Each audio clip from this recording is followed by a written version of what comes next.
First division gets ever so close now for QPR. What a goal for Martin Rowland! Goes for shot, oh what a goal! Chest, Fallon shot, Fallon scores for Queen's Park Rangers!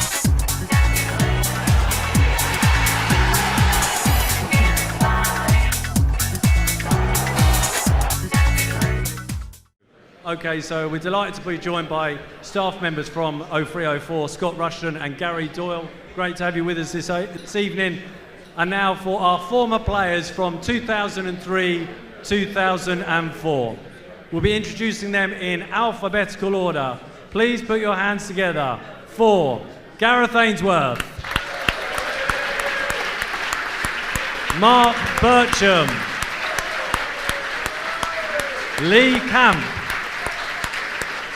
Clark Carlisle, Nick Culkin, Wes Daly, Chris Day, Paul Furlong, Kevin Gallen, Richard Johnson, Richard Langley, Kevin McLeod, Richard Paquette, Steve Palmer, Martin Rowlands, and Danny Shittu.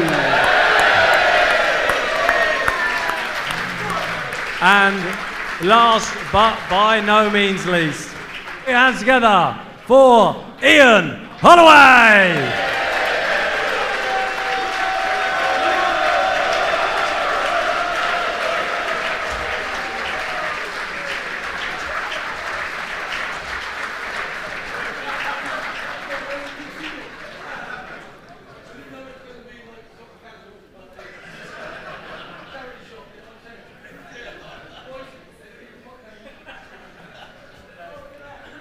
Okay.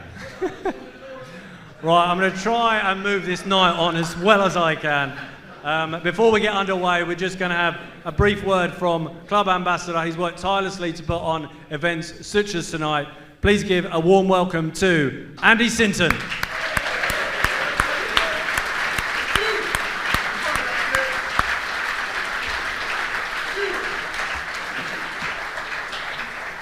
Good evening, everyone, and thanks so much. Thanks, Kev. Thanks so much for your support.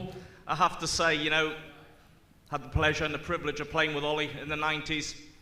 Vital part of my team, our team, that served QPR so well. Absolutely brilliant to see him back with his squad team, backroom staff of 03, 04. You know, forever ours, and we as a club, we pride ourselves now on recognising, thanking, appreciating what former players did for us, what teams did for us. The support of you, the fans, is what makes it special. So thanks so much for turning out tonight. A special mention to our evening sponsor, Chris Leach. Chris has got a long association with the club. He's the brother of Mickey Leach, who played in our greatest ever team in the 75.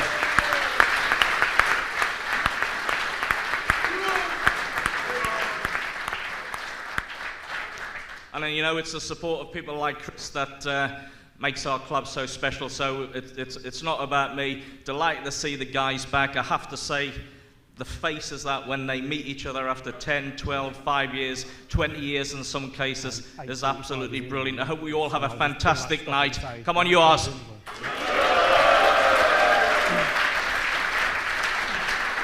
Okay, now going to hand over to the host for the evening. He was here in 2003, 2004. Seen some great photos from Ibiza, but that's not the period we're here to discuss. Please give a warm welcome to your host, Billy Rice. Thanks, Paul. Okay, are we on? Good afternoon, everybody. Can you hear me okay? Yes, we can. Well, thank you very much for coming tonight to celebrate this fantastic event. 20 years since we got promoted with that game at Hillsborough. Who was at Hillsborough? Who was at the Beanback? Who watched it? Who watched it on teletext? Well, there we go. So we're going to do it in stages today because we've got a lot of players. We want to try and speak to as many as we can. We're going to speak to our goalkeepers and defenders. Then we're going to speak to our midfielders, and then we're going to speak to the strikers, the Glory Boys.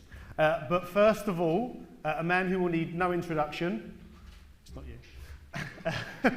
He played for us in the Premier League in our highest ever finish. He's managed the club on 2 occasions. Will you please welcome Ian Holloway? Ali.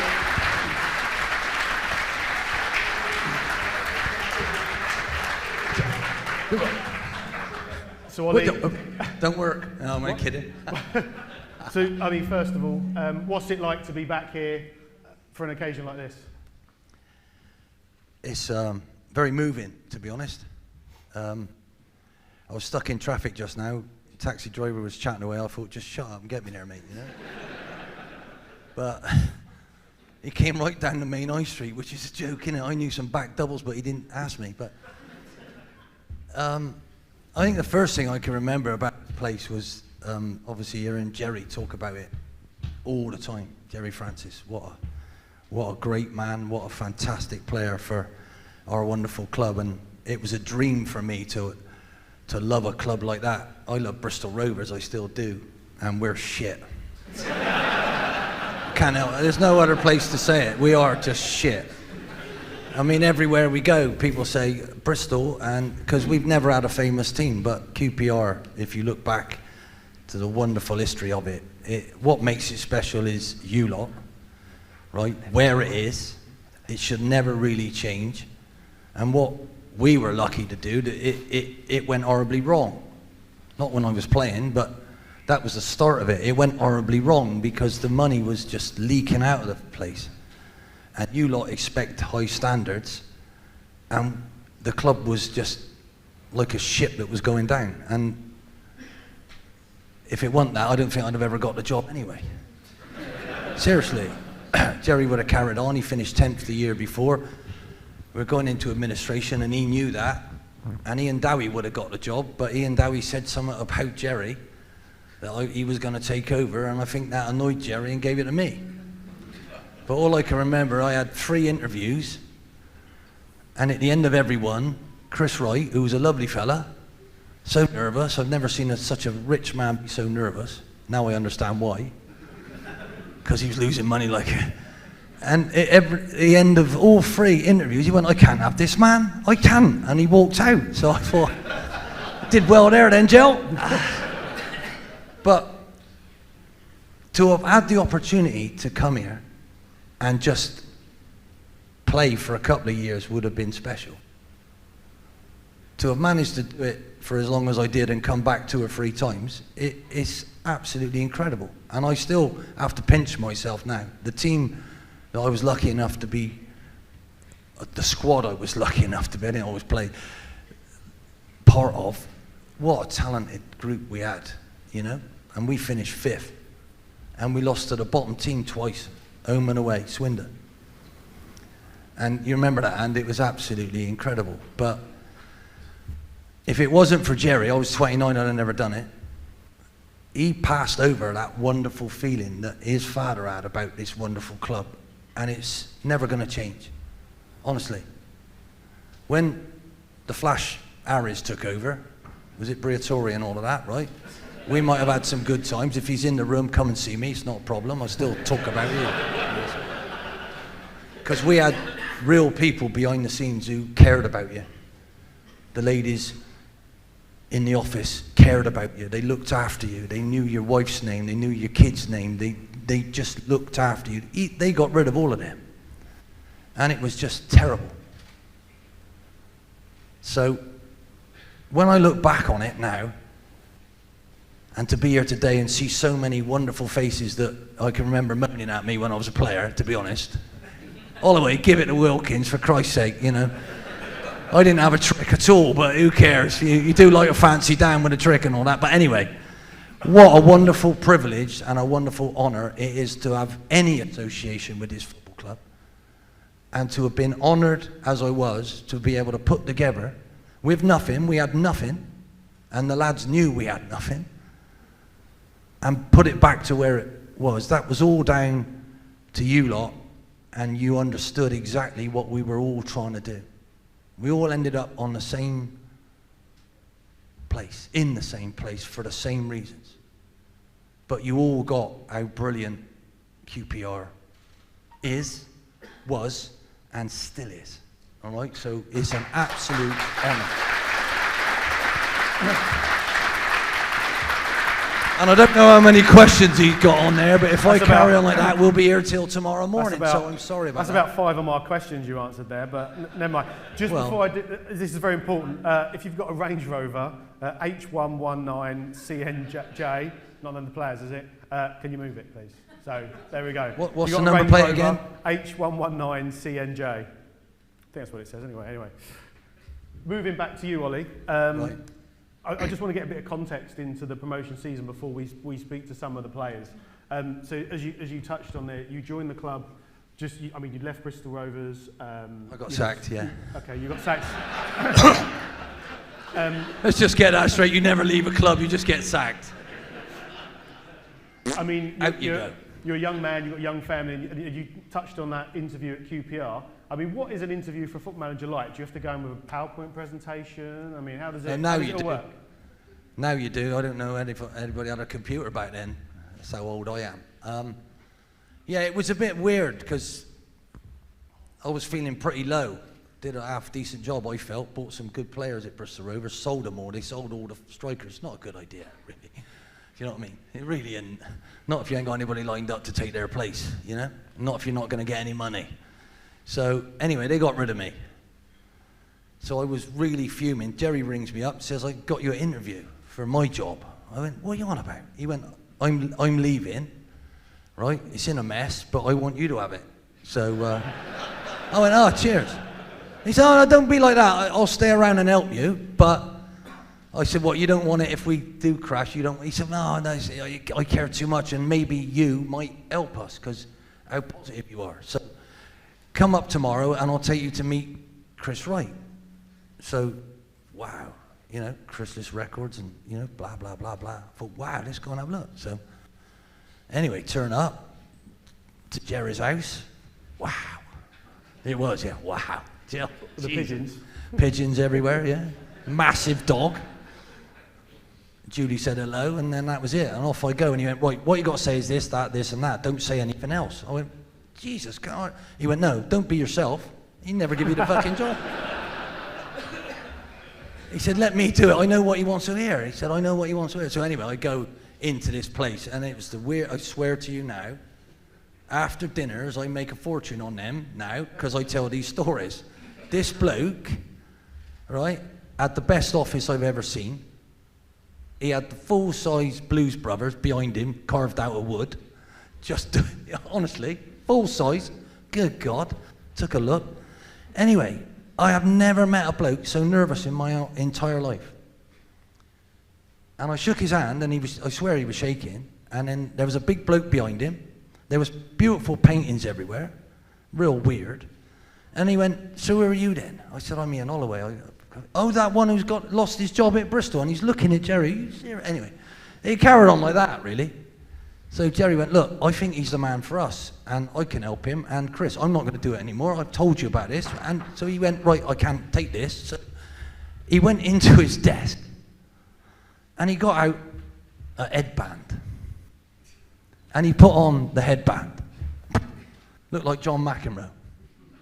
And then he went down to the bottom drawer, pulled out a tennis racket, took his shirt off, and underneath was tennis gear. He went, you know what I got to do, Joe? And out he went out the door, and Jerry went, all right. He said, do you want a coffee? I said, where's he going? He went, look, when he gets nervous, he's got someone waiting on a court downstairs to play tennis against him. I said, well, how long's that going to be? And he went, it won't be long. He's crap. The bloke lets him win. But he'll get it out of his system. And fair enough, my coffee wasn't even cold. I hadn't even finished half of it, and he's come back in. Right, what are we doing then? And Jerry went, well, you're keeping your guests waiting. You haven't really asked him a question yet. And really, you should give him the job. Oh, I can't do that. Don't know if I like him. So I thought, oh, well. Anyway, so Jerry went, look, I'm fed up with you, Chris. That's it. Come on, Ollie. That went really well. I said, Joe, what are you talking about? Anyway, I had 2 more visits like that. And I thought, this ain't never going to work. And then I get a phone call from Jerry saying, you got a job. Wow. Absolutely mental. Honestly. So that's it. And I thought to myself, what is this bloke all about? How is he a multi-millionaire? Do you know what I mean? Dan, it didn't make sense to me. Anyway, I soon found out why. He was losing 100 grand a week, wasn't he? I mean, you can imagine that. You can be a multi-millionaire if you like, but it ain't going to be long before you're spewing out all them. And that was it. So that's how I picked up. They didn't tell me anything about us going into administration. And that was a massive plus for me, because it was a massive shock. The lads saw it like it shocked me, and I was on their side, not with the hierarchy of the football club, if you get what I mean. So I think that was really, really important. But there you go. That's life. I wanted it to be more glamorous than that, but it wasn't. He said, he's shit, I don't want him. So Wally, I think in terms of context, that promotion season obviously didn't just happen. It ain't funny. This is what happened to me. Can you see how resilient I am? Can you see how resilient I am? A lot of people would have folded and gone, oh. I just went, yeah, the bloke don't know what he's doing. That's how I come out of it. He has no idea, this multi-millionaire. Go on then. Next question. Moving on.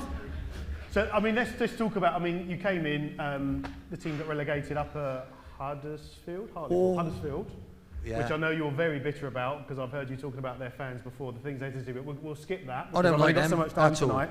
But that first summer when you had hardly any players, I think you brought in, what was your skipper, Steve Palmer, was one of those players you brought in. We had 7 players. Well, we had 9. 2 on crutches. Langers, yeah. Clark, yeah. Bad knees, both with bad knees. Both very bad knees. They're perfect now, aren't they? Yeah, so I had 9 technically, but I knew 2 of them wouldn't be available, so I'd have a meeting with the people in charge, who were some bloke with these weird glasses who thought he knew everything about being in administration, but what he didn't realise is I needed a goalie. And he went, well, can't one of that 9 play in goal? I said, well, maybe Rich with his crutches or Clark might have a go, but not really. It's a totally different, it's the same game though, isn't it? I'm serious, this is like, it's Monty Python's, what is going on? I need a goalkeeper, and I need at least another 12, 13 players. Do you understand? And they went, oh, we can't afford it. I went, well, you've got to afford it, otherwise we won't be a business anymore. And someone's going to buy us, so sort your life out. That's how I spoke to him. And not being funny, I had the best adversary on my side, because I had Gavin Peacock, who was PFA representative, and he loves money. He was used to being paid well. He was very tight, a lovely bloke, but very tight. Always last, wasn't he? It was terrible. He could have been first in the queue. He had slip-ons on, but he'd be doing his laces up. That's how bad he was. Seriously, he was that tight. The lads used to talk about him behind his back, but I told him straight to his face. But he was on their case, and he wouldn't let them do a thing, and he was right. So it was very different. We were the first giant, big club to be in this sort of trouble. And it was every day I had to tell them, and it was down to food at the training ground. And the lads used to pay for the food. And I went, no, you can't stop that. No. I said, you can't stop that. We got to feed them, for Christ's sake. So anyway, I managed to get a bit of sense halfway through that season. But the end of that first season was heartbreaking. I had to tell, and I did it because I felt it was my responsibility to tell people who are on 5-year contracts that they're only going to get 10% of the value of that whole 5 years if they sign it now, or they won't get any because the club will go into administration and finish. So luckily their families came in, and I said, look, I'm sorry about this, but he'll be free, he can go, but you'll have to take 10 or 15%. Luckily, they did it, right? If I let the other blokes do it, I don't think they'd have accepted it, but it was that really important for us at the time. So we were left with a bare, right? Imagine a big mop, leader, cleans it all out. Here we go, we got a clean bucket. Happy days. Biggest step for me, Kenny Jackett. Gary Penroyce knew him. I didn't know him. They were good friends. Oh, Ken needs a job. He said he'd come and work for you. I said, well, we're in business. He went, yeah, he'll do it. So I got him over. Oh, my God. Fantastic. Totally the opposite to me. Right? Honestly. Totally organised. Absolute machine. And I'm pinging around like a ping pong ball everywhere. That's it. Seriously. And I would step in sometimes and he'd go, but he was brilliant for me and it worked a treat. And what he did, he said, this bloke's great, bring him in. Ollie, you can't get anybody from further out than that because they've got to be local and they've got to care about the club, otherwise we're in the shit. And that's what he said. Excuse me, ladies, but it's true. And he was absolutely banging right. So I'm not claiming any of that. I'm talking about a coming together of people who needed to be together at the right time. So that was luck. It's not lucky I know Gary Penroyce, but it didn't have help. There we go. I'm going to finish up with you, Ollie, because I just want to talk about the last little route to that season. So the season before started off well. Then there was a real big rough patch in the middle. Which mentioned Vauxhall Motors. There was a big defeat against Cardiff. But then there was a great run to the playoffs, culminating in that final at Cardiff. What are your memories from that time? Vauxhall Motors is a memory.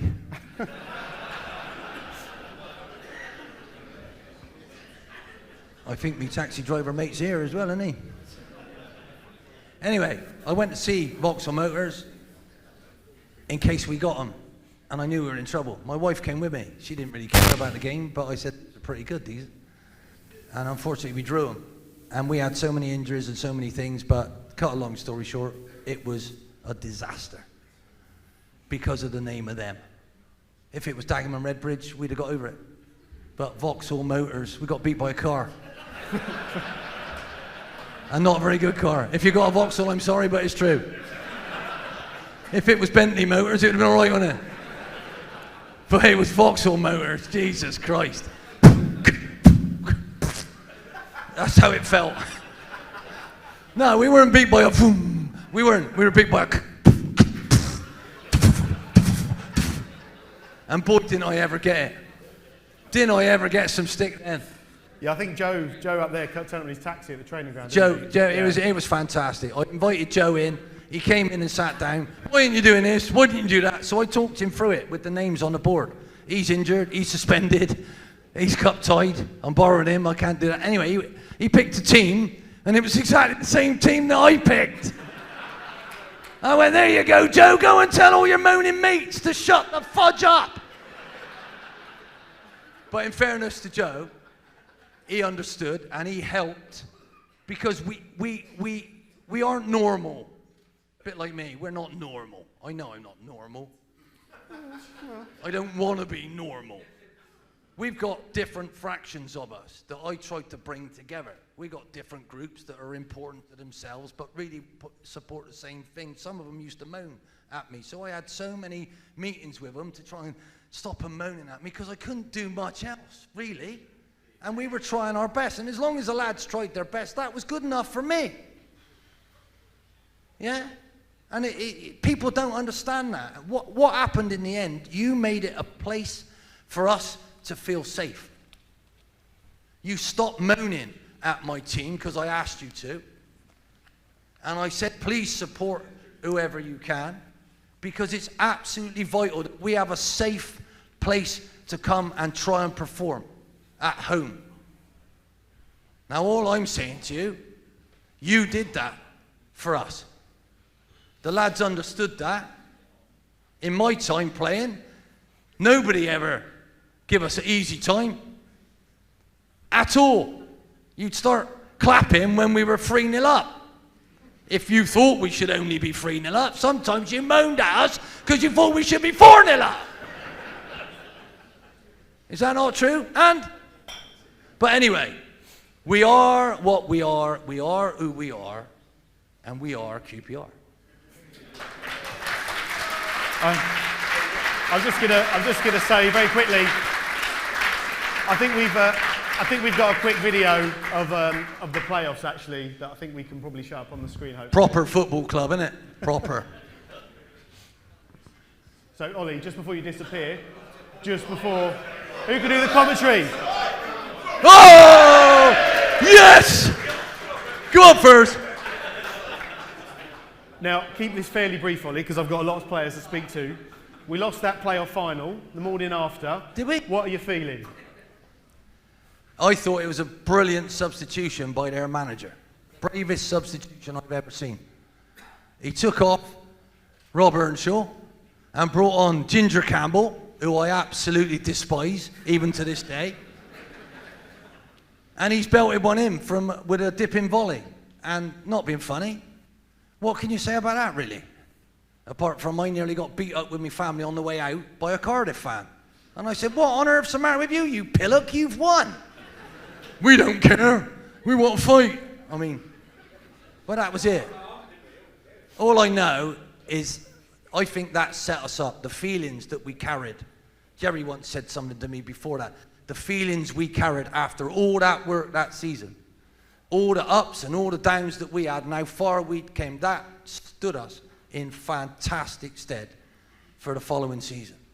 And I challenged you to be champions, so we failed, lads. Right? We aimed at the stars, but we hit the moon, didn't we?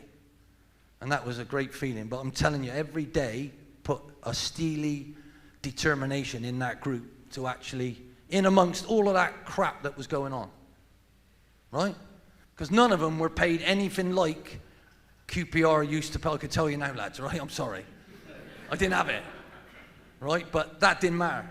The badge still mattered. And I believe that got us there with a load of skill.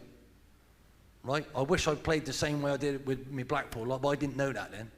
And I'm sorry to my defensive-minded setup that I practiced defending nearly all the time. And I'm so sorry about that. I think I was scared to lose. Do you get what I mean?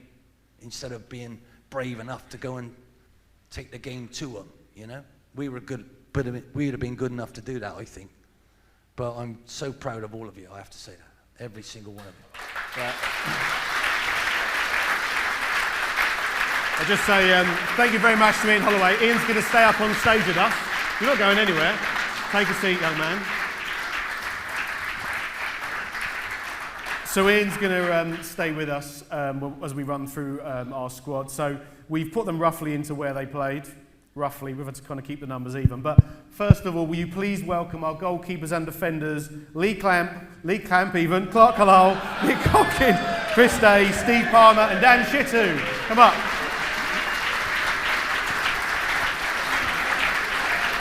Take a seat, guys. Take a seat. Take a seat.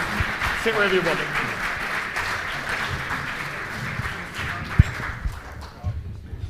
So we've got a few mics we can share around. Obviously, lovely to see you all up here. And I'm going to start with the goalkeepers, if I may. And I'm going to start with Chris Day.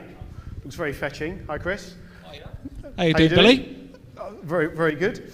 Chris, I'm going to start with you because you kind of joined the club, all that time. And I just want to reference one save that I always think is one of the best saves in terms of the context. We got that on the PowerPoint that we can play. It was against Oldham in that game, and here it is, for those of you who remember.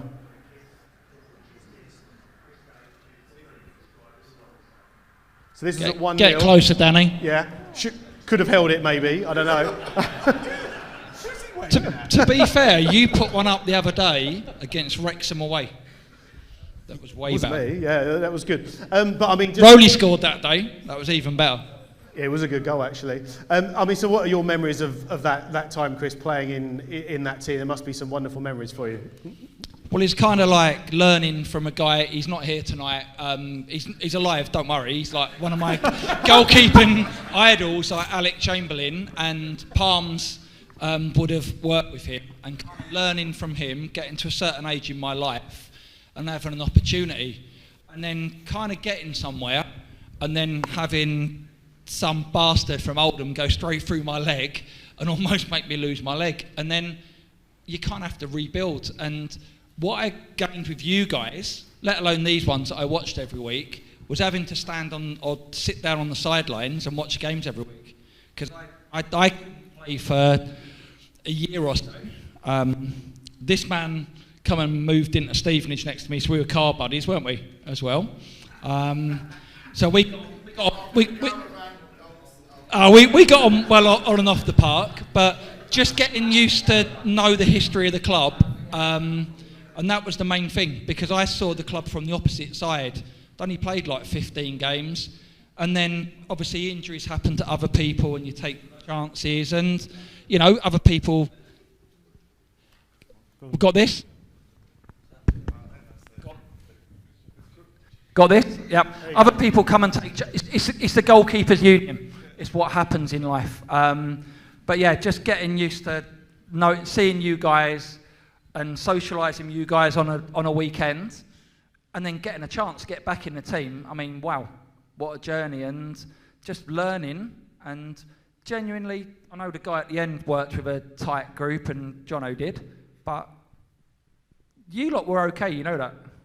I mean that. It's like, you know, you have friends, you move on, you do this, that and the other, but you guys were all right, and it was a pleasure to bump into some of you lot afterwards. I mean that. Oh, that's really nice. I'm a goalkeeper, I'm being a little bit, So a little word about the goalkeeper union, because you mentioned you and Colch used to kind of travel in. How difficult was it kind of seeing each other playing? If you want to maybe pass the bike to Nick, you know, you've obviously got to try and take each other's place, but then train with each other during the week. Must be difficult. I found it quite easy, to be fair.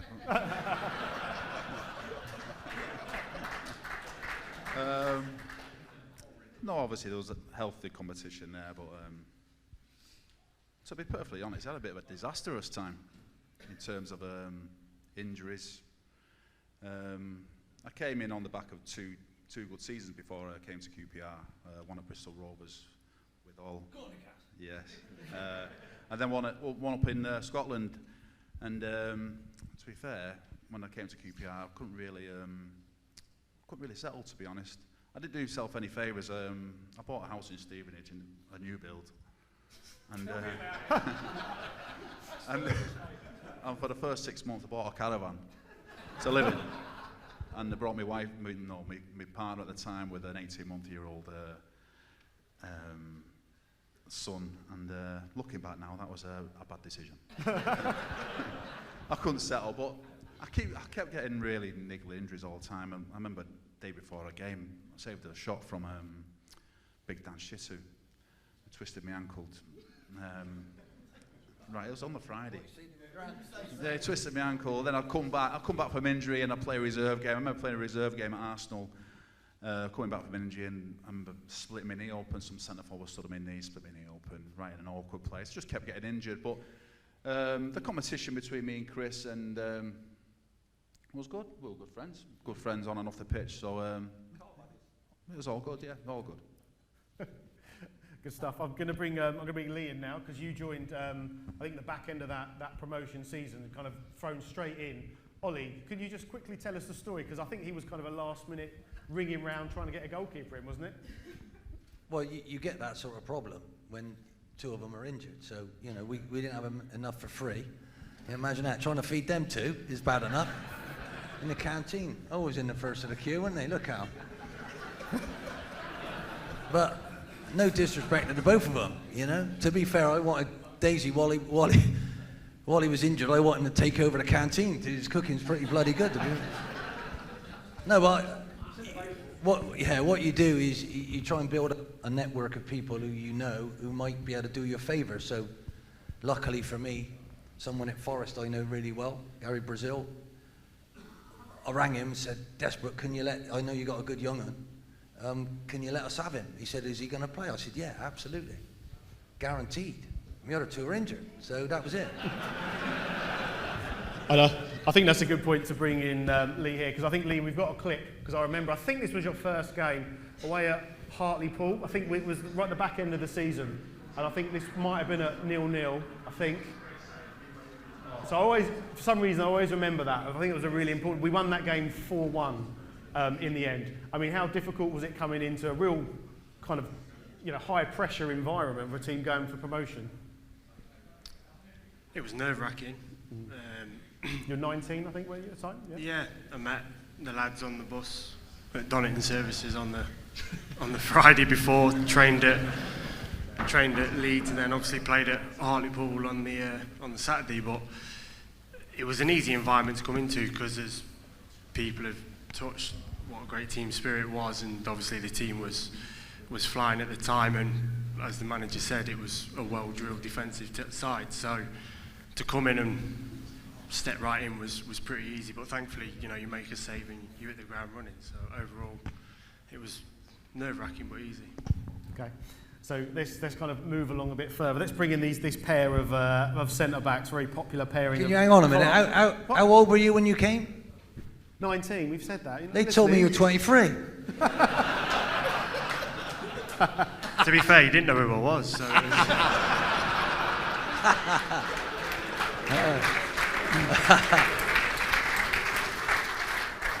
I do now, kid.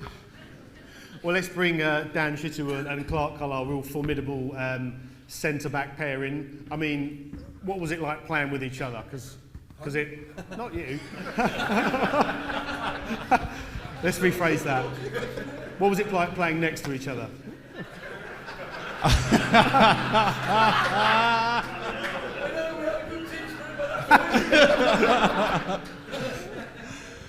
I've got to say, not seen Dan for probably a decade, and just seeing each other in the green room was emotional.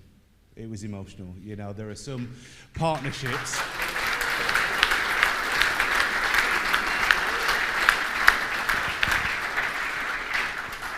There are some partnerships that are formed that, in my experience, they kind of defy the technical ability of the pair individually, and this was one.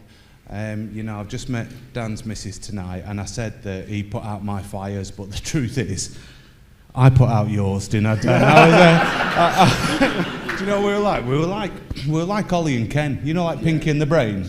Yeah, Dan went out everywhere, and I put out his fires, but he had the pace. He had the pace and the power. We won so many games in the tunnel, Billy. Palms would stand at the front, and you'd have this guy just hollering this guttural roar behind. I was scared. What did you used to say in the tunnel, Dan? You promised me you'd say it. What did you used to say in the tunnel? Feed the beast. I'm gonna get ya. I'm gonna smash you. I'm gonna take my first yellow card for you. And it was terrifying, wasn't it, actually, when you're in there, when he's banging on it, going, feed the beast, it's quite scary. It is terrifying, utterly terrifying, and he's your teammate. You look at that back four, it's the first time I'd ever been introduced to that quarterback position. And we had Terrell Forbes at right back, Gino Padula at left back, me and Dan. Gino, where's your caravan? It was Nick Colkins, wasn't it? And we had Palm sat in front. Yeah. And let me tell you that I've never felt so confident in a defensive position as I have in this team. It was immaculate. That was a half a round of applause, I think, yeah?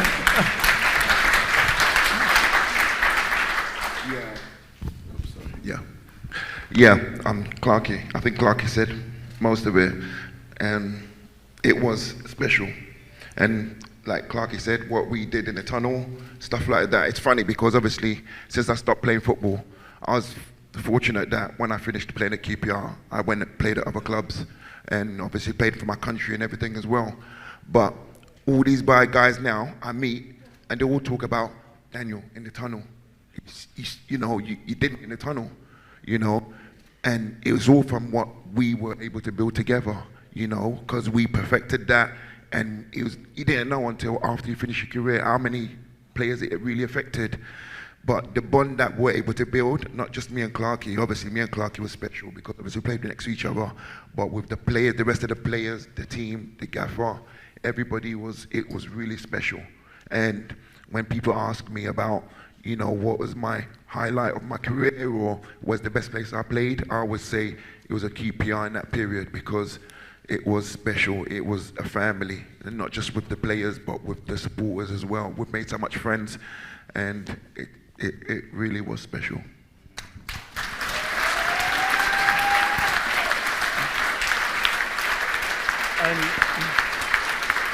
Billy, what a lot of people might not have seen, what you might not have seen is that in the tunnel, Dan didn't have his top on.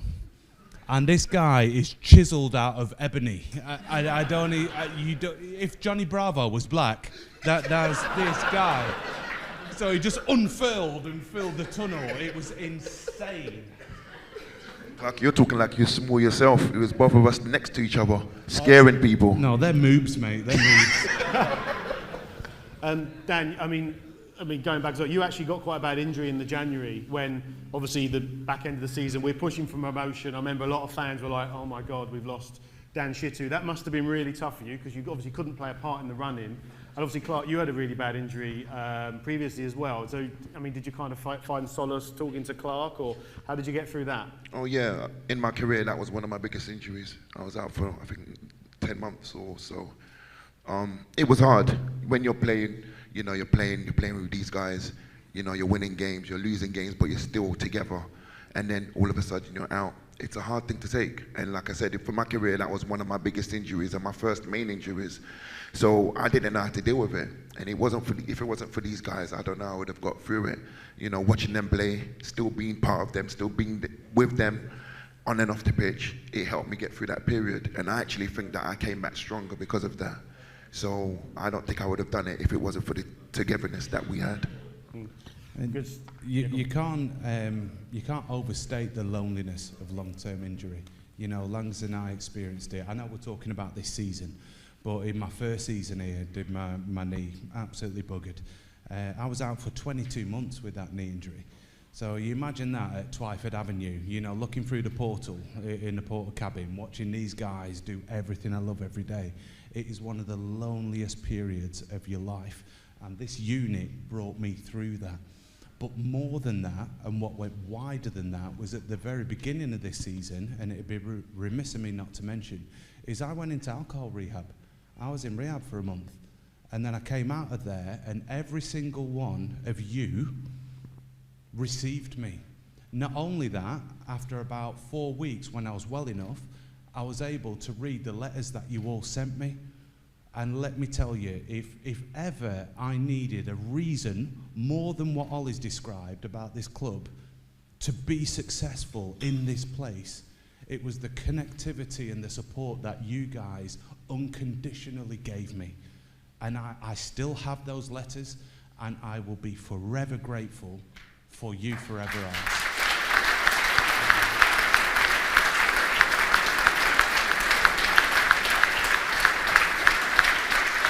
Yeah,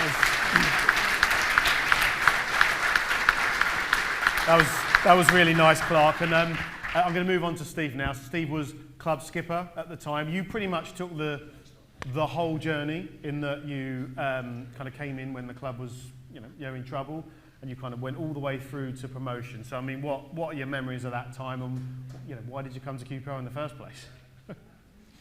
Okay, so yes, it was a 3-year spell that I had, and I joined. I had a call. I was on holiday in France. I had a call from Ian. I was in the process of another year to run at my previous club, but there was the opportunity to move. As soon as I had the opportunity to come to leave that club and come to a club like QPR, my mind was, obviously didn't tell Ian this straight away, but my mind was pretty much set. Came to Twyford Road and spoke with Ian, and he, very honestly, as you'd expect, explained the situation of the club. And as a player, I was 32, 33 at the time, seemed a fantastic opportunity to be involved, be part of a huge club, and to, as it turned out, to be part of the sort of rejuvenation of it, as Ian referred to at the start. So that's how it came about. The opportunity was there. It was something I grabbed with both hands, and then, as you say, went through the journey, which had its ups and downs. Mm-hmm. And what was it like almost to be there at the kind of the pinnacle at the end, being at Hillsborough, seeing all the celebrations, it must feel great when you come into a club in the state that it was in, and if that release at the end, it must be amazing.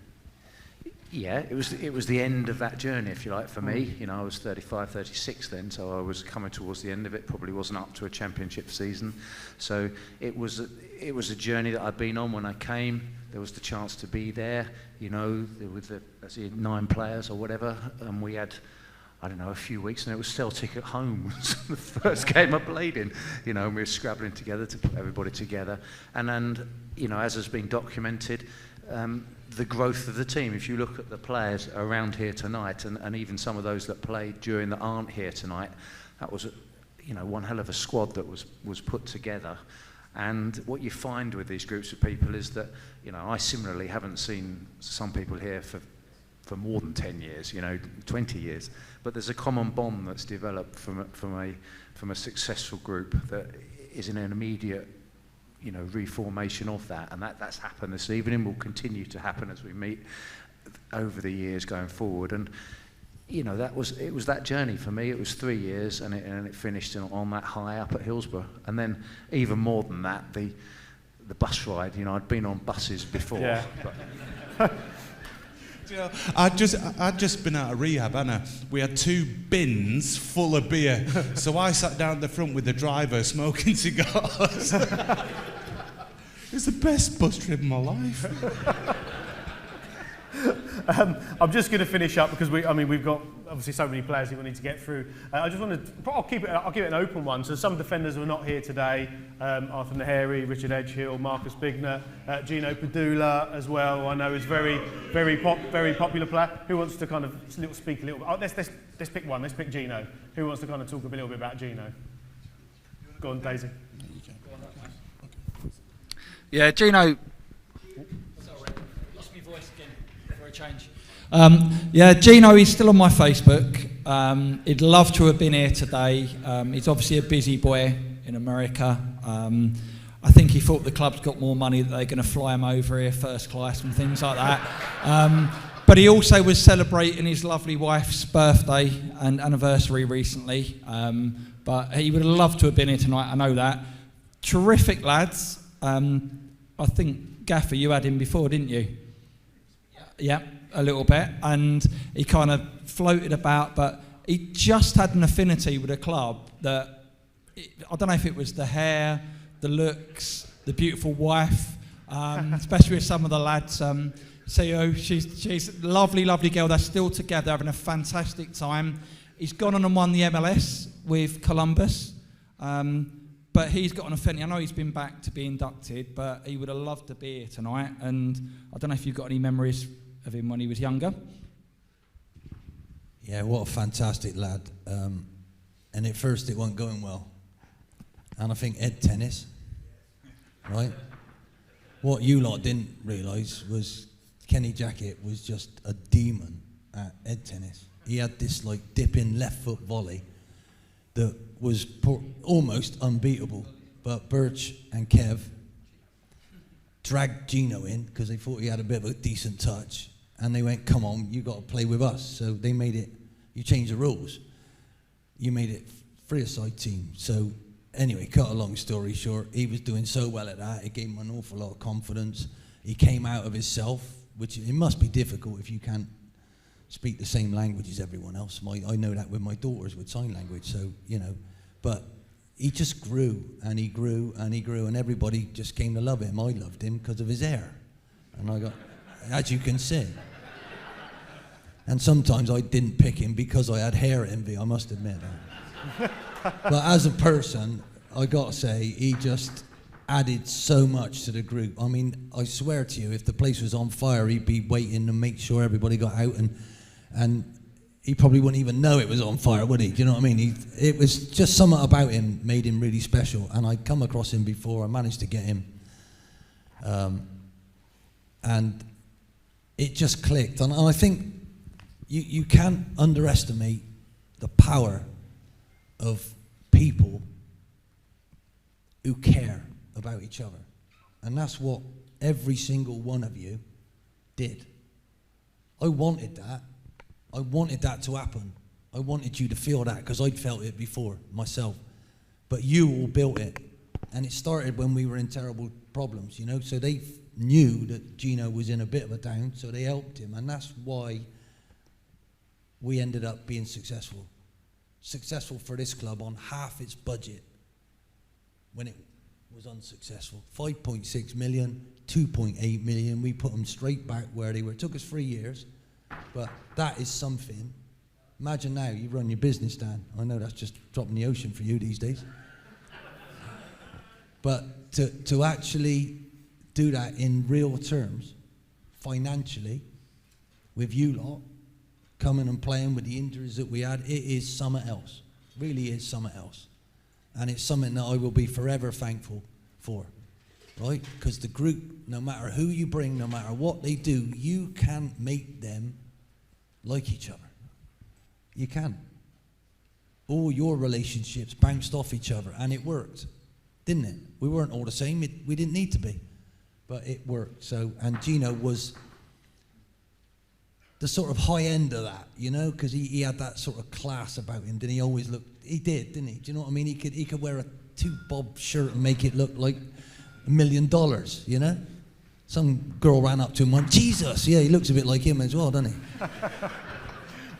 I think that's a lovely way to finish it before we move on to midfielders. So thank you to Nick Culkin, Chris Day, Lee Camp, Clark Carlisle, Dan Kittu and Steve Palmer.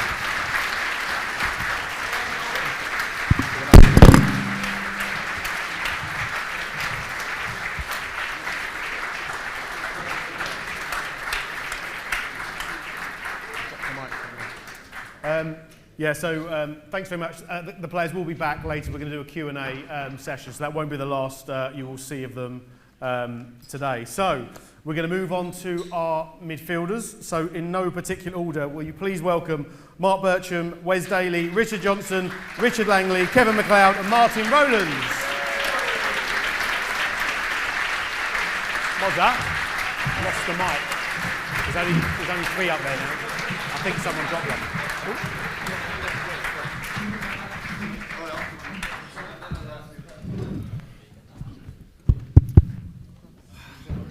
Let's start with you, Bircham. They didn't hear that, was off mic. Anyway, Mark Bircham, let's take it right back to the beginning. As a QPR fan, or your family support QPR, what was your feeling the morning after the playoff final? It must be double gutting. Yeah, devastating. It was about, to be fair, Danny was talking about the tunnel. Me and him got Earnshaw in the tunnel before, and we said we was going to do not very nice things to him. And if you see and you watch the replay, every time the ball goes out, we're in his ear, which was brilliant. He had an absolute nightmare because he scored a hat-trick during the season, but then they brought the other geezer on to score, so it didn't really work well for us. But I remember in the hotel afterwards, it was a horrendous feeling, especially at Cardiff. They didn't sing the national anthem. That pissed me and Clark off, to be honest. And then I had to have an ankle operation. I was waiting for the last month of the season to get it, so lost the playoff final, and then I was in hospital 2 days later having an ankle, so not great for me. Yeah. So why'd you have to ask that question, Bill? Well, I'm giving a bit of context, because you're a QPR fan. Fine.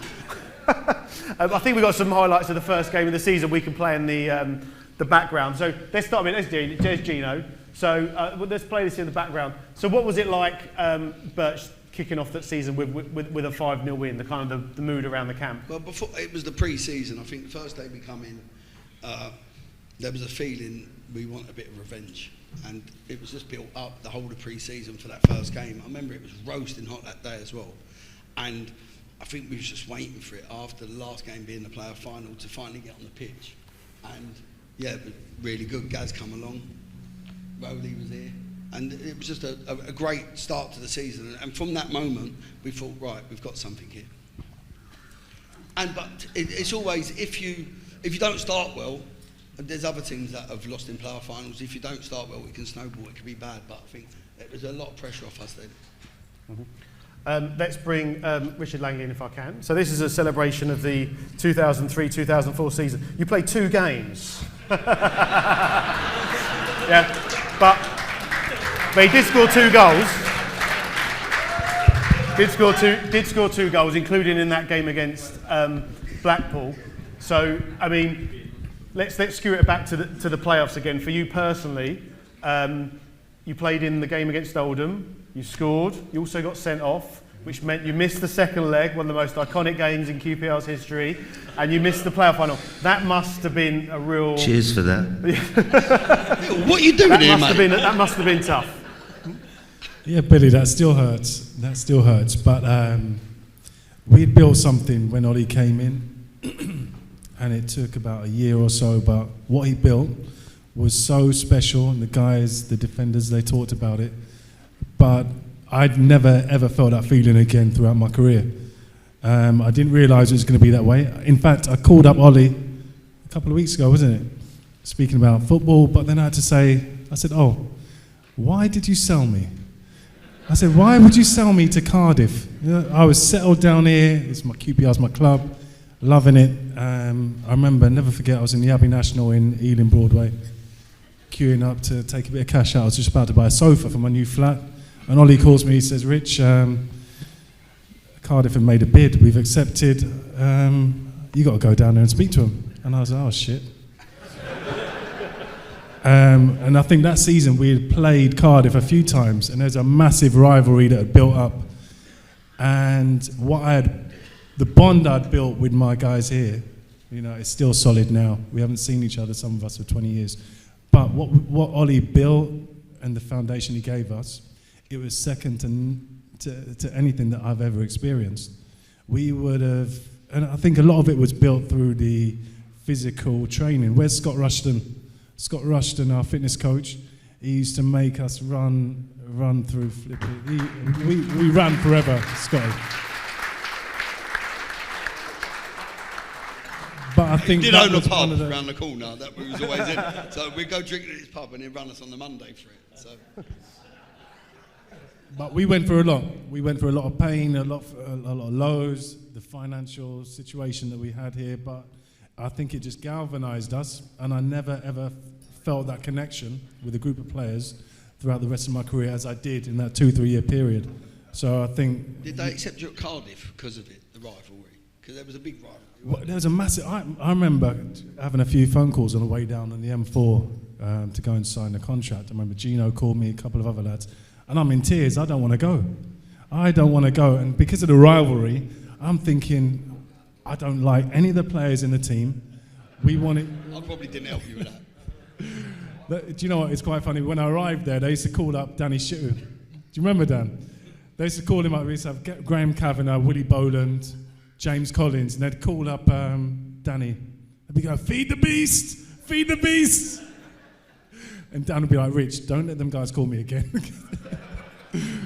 But no, what a moment, what a time. And I'm gutted I didn't get to spend more of the season on that promotion season. But what a fantastic time.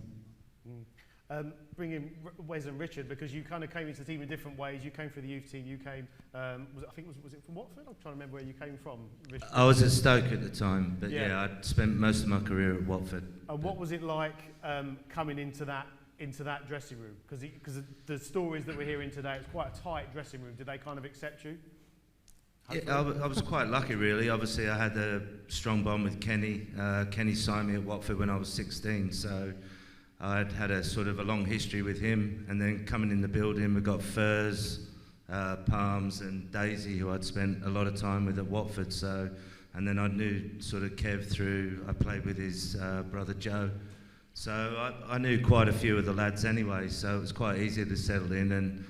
Like everybody's touched on it now. It's like walking in the door.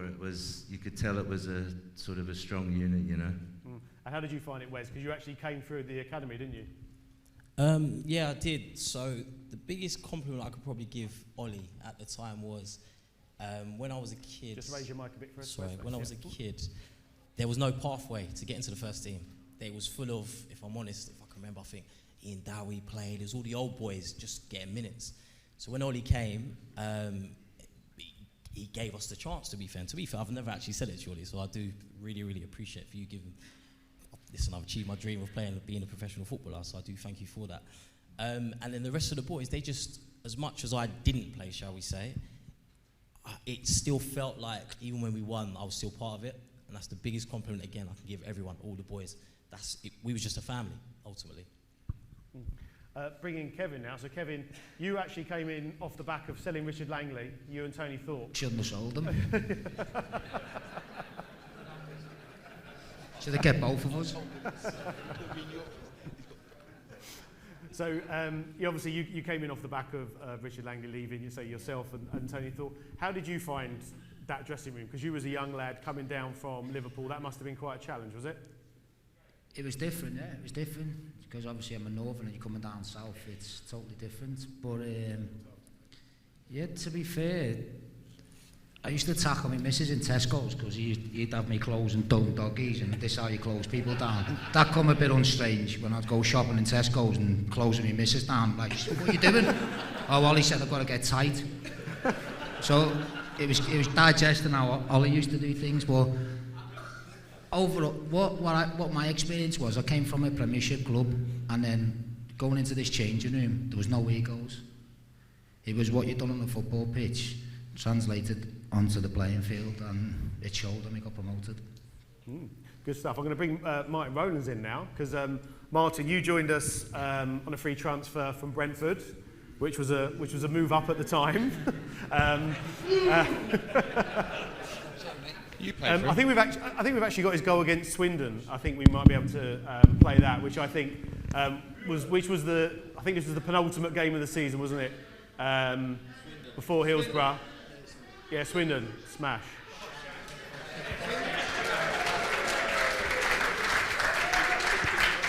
Sorry.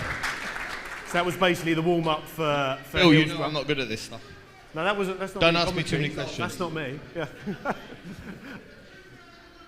But no, that was Swindon. That was Swindon. That was Swindon, yeah. What did I say? I remember it like it was yesterday. You said Swindon. I did say Swindon. Oh, all right. I'm just following what you said. So, I mean, when you joined us, you actually, I think, had a broken leg. So, I mean, you know, that must have been a difficult one, and I know that Ollie played a big part in you coming here, didn't he? Yeah, so about 3 months before the previous season had ended, I broke my leg, and back when the transfer window was in March, was it back in March? QPR had tried to sign me, and the following game I broke my leg and the window had shut. So there's me sitting there thinking, well, I've run my contract down, thinking it's going to be all great, and a week later I broke my leg. And the following morning I'm sitting in a hospital bed and Ollie phones me and tells me everything's going to be great and don't have your operation, just wait until Monday, come and see Prav at the time. It was a wonderful physio, he's with Wales and stuff now. It's a shame he's not here actually with us, he's a great guy. And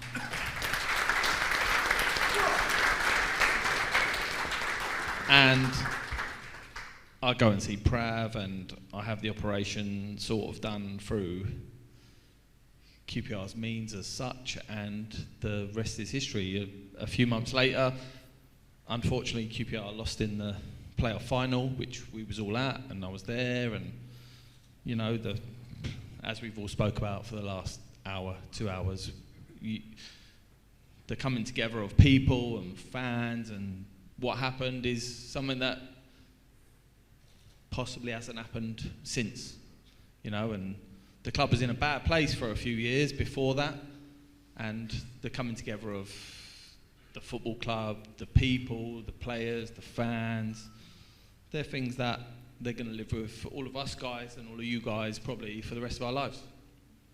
Yeah, brilliant stuff.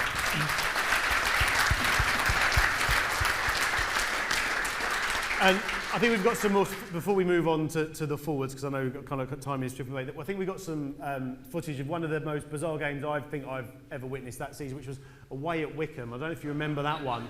That was... what, the cross? It was 2-2, and we went 2-0 down, I think, at half-time. And it was the windiest game... By the way, we're in the Celtic kit as well. Yeah, it was the windiest game I think I've ever been at. Kevin Gallen was taking free kicks from 50 yards out, shots direct at goal. What are your memories of that game, Rowley? What was it like to play in that wind? To be honest, I'm not going to say that to Ol because he'll slap me. But the game should never have happened. it obviously was just a bit of a joke, and it literally was the windiest day in the world. I mean, that's 2-1. I have literally, you'll see it in a second, I've gone to cross the ball and the wind's caught it and it's gone in. It's literally ridiculous. Here we go. It wasn't a shot then, no? This is a cross. It's a cross. Oh. It's a cross. Bill, you know, but I'm honest as a day's long. That is a cross, and I'll take it. Don't worry about that. But it's ridiculous. I say, lots of questions. Do you want to finish off, Ollie? That's what the physio did to his leg. It wasn't fixed quite right there, was it? We could speak to these guys all night. They will be back later, but for the time being, thank you to our midfielders of Mike Rowlands, Mark Burton, Wes Daly, Richard Langley, Kevin McLeod and Richard Johnson.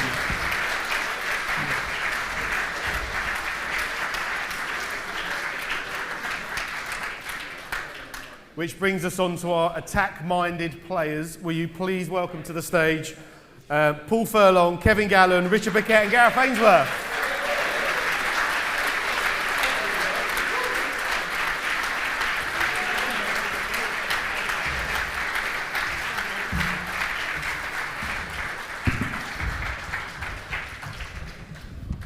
Here we go. We're going to start with you, Kev, if that's all right. Kevin Gallen. Kevin Gallen. He's so popular, people still sing about him now, don't they? Maybe it's just a catchy song, I don't know.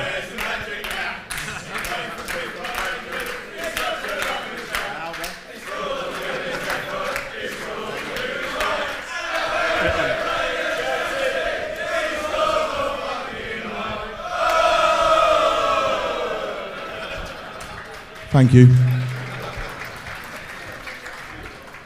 So I think we'll start when we start with Kevin. I think we're going to see his goal at Hillsborough, shall we? Yeah, go on.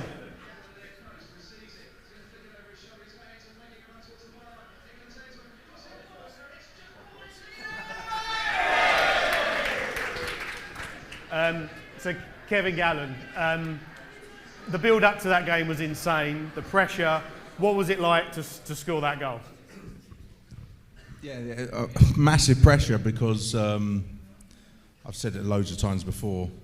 Sheffield Wednesday, at the time, put up because we were neck and neck with Bristol City, and they put up the Bristol City score, and they just scored 1 minute. They just went 1-0 up. So you're on the pitch, and you're thinking, Jesus Christ, got to sort this out. And Gareth put a great cross. Well, is it a great cross? Well, no, it was all right. It was a decent cross into the area. And first, first, let me. I'm just gonna back you up now. And first done a little flick, but I'm sure he's trying to flick it in the goal now. And first flicked it back, and it was just sort of a tap in. But yeah, real total relief because the pressure was really on. And I always thought about this. If we hadn't won that game and went into the playoffs, I'm not too sure we would have won the playoffs. I think because we had built up so much to get automatic promotion, and then if we were denied on the last day of the season, I think the low might have just took us into the playoffs. And the playoffs is a lottery, as in the year before, where I thought we were the better team against Cardiff, but we lost. But you know what it's like. But yeah, just to score that goal was a massive relief. Good stuff. I mean, it was a very important goal. And so I think it's now time to see the next goal. Paul Furlong's goal at Hillsborough.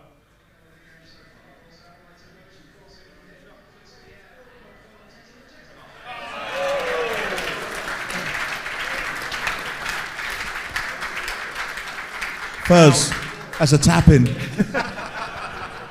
So I would say, in the modern history of the club, I'm guessing probably Bobby Zamora at Wembley in the 90th minute in front of the home fans, down to 10 men, it's probably up there.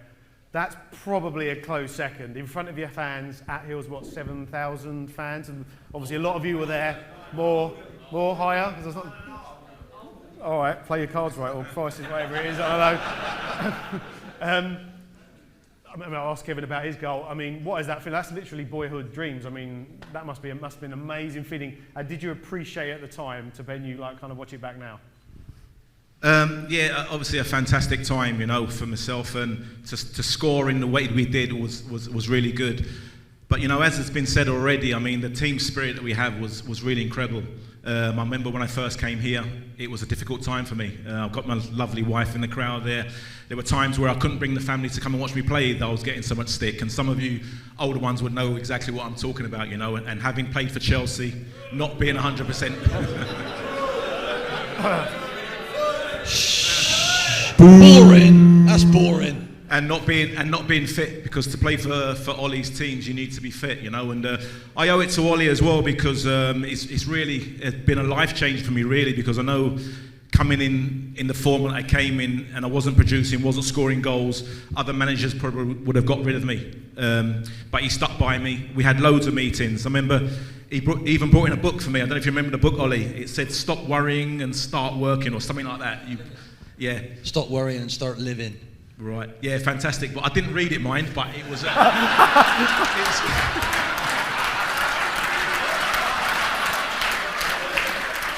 I have it back then? Can I have it back? But it was like, you know, the work, and even Kevin as well. I remember Chesterfield away, and that was my first goal, you know. And then things started to happen after that. And I remember Kevin coming over and raising my hand in front of the fans. The fans slowly begins to take to me. And then, you know, after that, the fans were being superb, you know. And I mean, I look at my career here at QPR and the affection that you guys have shown me, and also my son coming through the academy system, playing for the first team as well, and you've shown him the same affection as well. So, take my hat off to you guys. You've been really fantastic.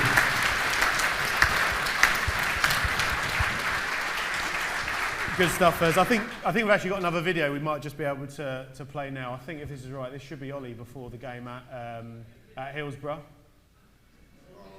And all we need to do today is make sure we're focused on one thing only. It's not a party, it's not a celebration. We've got to go there to do a job, as you have done for the last 18 months, and win a game. When we went out in the last game just like this, I'll tell you what we did. We knew that every one of us was fucking ready. We knew that if we were behind it wouldn't fucking matter. We knew we would come back. We've done it 6 games in a row.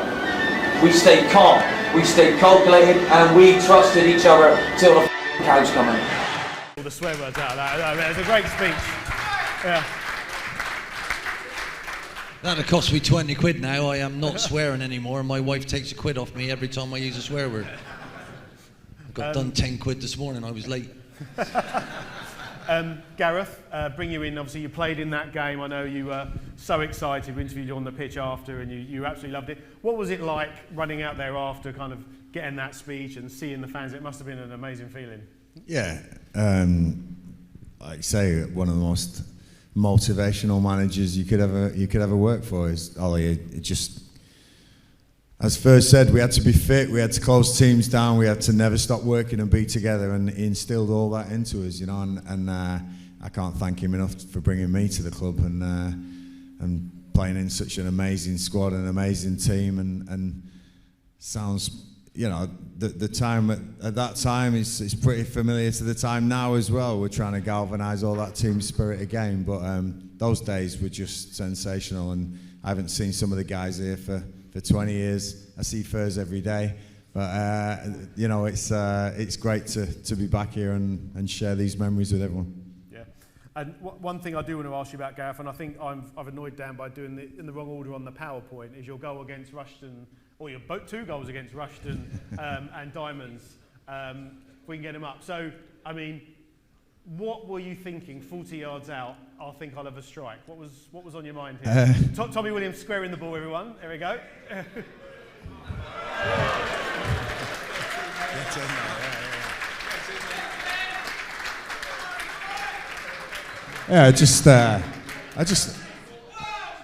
I was known for sort of hitting them in training, you know. I used to hit them in training quite a bit, and the lads used to have a go at me because apart from smashing Gino every day in training, I'd have the odd long shot as well, you know.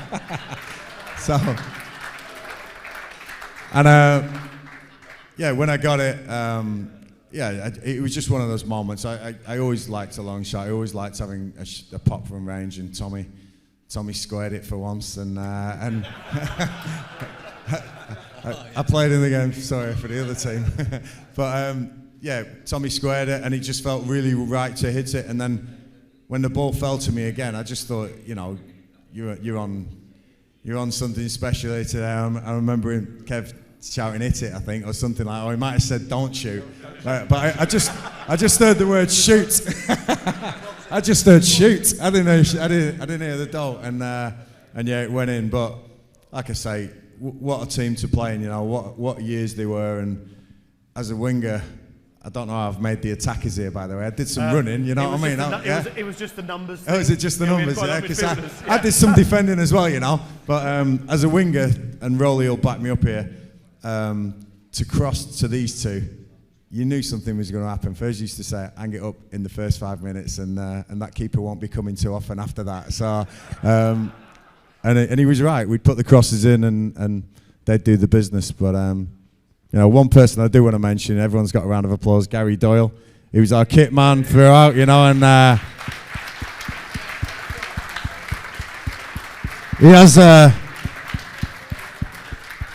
he has dodged a few bullets at this club, by the way. He's been here through every single manager, but he's a survivor, yeah. So he's top man as well, and deserves his applause.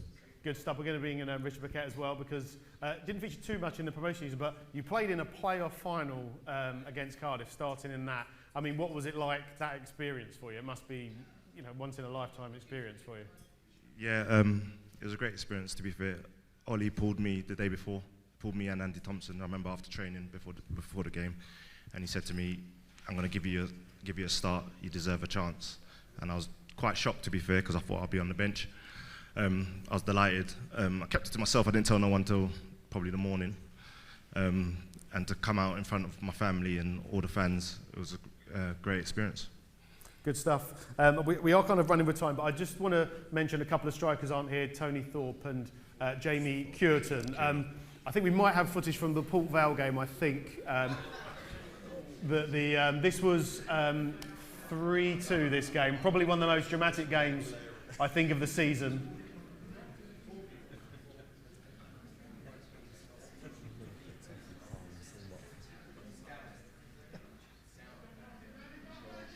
Oh, it's Birch.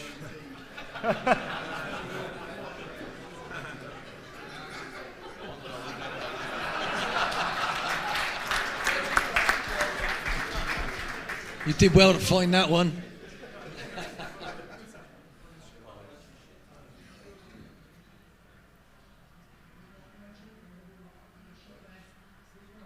He's rolling a little roll over. Look at the feet. Yeah.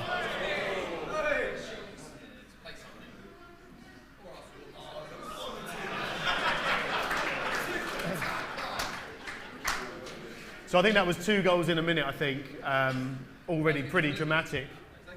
And then I think we're going to see one. That was against Port Vale. This Port Vale at home. And then Little John, I think, equalised for Port Vale, I think, in the 90th minute, which will see shortly.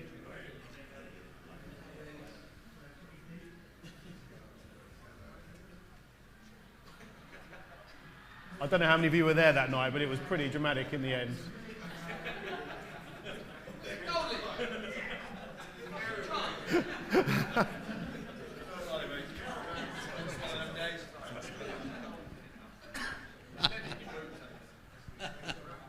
This is pretty much Coach, straight he's from the hammering kickoff. you here. He said you couldn't catch a cold.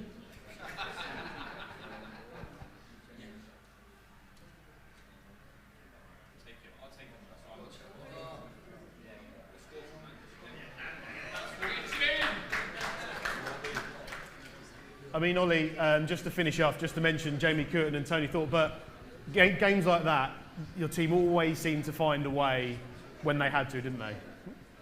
Luckily for all of us, yeah, because that's the difference. That's what makes the difference. There's a balance between skill and will. And it's all right having a skillful team like QPR have had for years and years and years. You always have. But the will of that team was never strong enough, in my opinion. Right? And that you can't keep getting talented boys who haven't got that drive. You need both. And we fell upon it. It wasn't planned, right? We did as much as we could to bring a group together of young ones, experienced ones, ones that weren't on a high at the time. And that's tough. And some ones who should have much better in the future, you know, borrowing to get you. Obviously, Rich, let me tell you, I had to sell you. At the time, there was restrictions on the club for us to move forward in any way, and you were an asset. I had to sell Peter Crouch. I would have loved to have kept him, but that's what happens sometimes. As a manager, you're not in control of it. So I wish you'd have told me you were upset, because I'd have said, shake yourself out of it and go and sort your life out, you pillock. You've just doubled your money, what are you moaning about? Hey, you've made the club some money, that's business, now get on with it. You know what I'm saying? What would you say to one of your young lads now? Stop whinging and moaning and make it happen. But all I can say, whatever, it's not one thing. There's lots of cogs that you need to be turning and moving. And you know you got it going when they start to repair themselves. And this group would look after each other. And I've only had it twice. Once with that group, and once with me Blackpool lot. Palace, I didn't have it. They weren't mine. They didn't want me. They didn't want to do what I wanted. That's why I didn't last too long there, because I let them have it. Your last manager wanted to leave, so you ain't that effing good, are you? But they didn't like the truth. I want them to play a slightly different way, and I ended up getting the sack after 8 games once we got promoted. But what you try and build in people is them to set standards for themselves, to encourage themselves, and then spread that out to the others around them. And that's what every one of these lads did, whether they were a young kid coming from Forest. And to be fair, Campy, the way you came in was like a senior pro. You were a fantastic kid. Do you know what I mean? And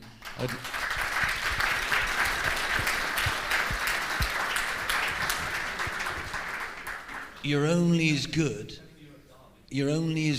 as the people that you can find and have, right? So Rich, I didn't want to sell you. That's life. Richard Paquette and Daly, I fought to keep you two, because everybody else had to be discarded for us to go on. I fought to keep you two because of who you are. Not just what you could do, but who you are, right? And don't forget that.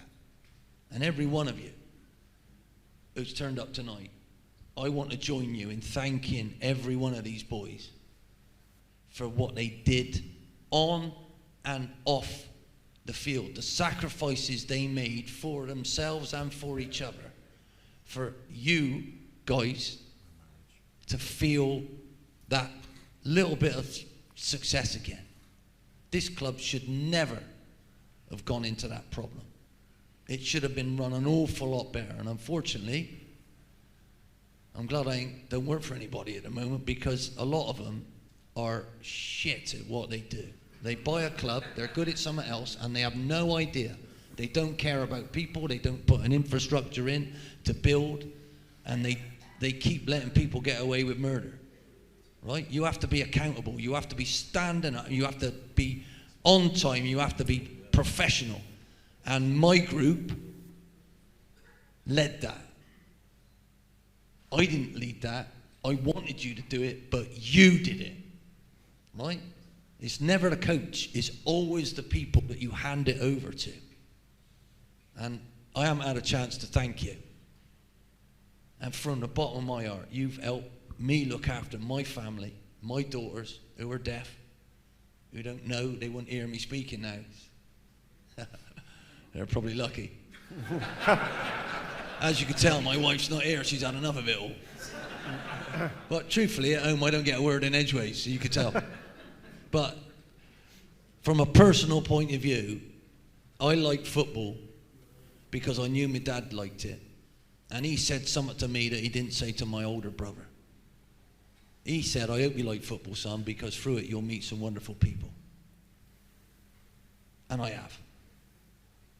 Honestly. And I haven't seen a lot of you for however many years, and it feels like I know you. I know what happened to you yesterday.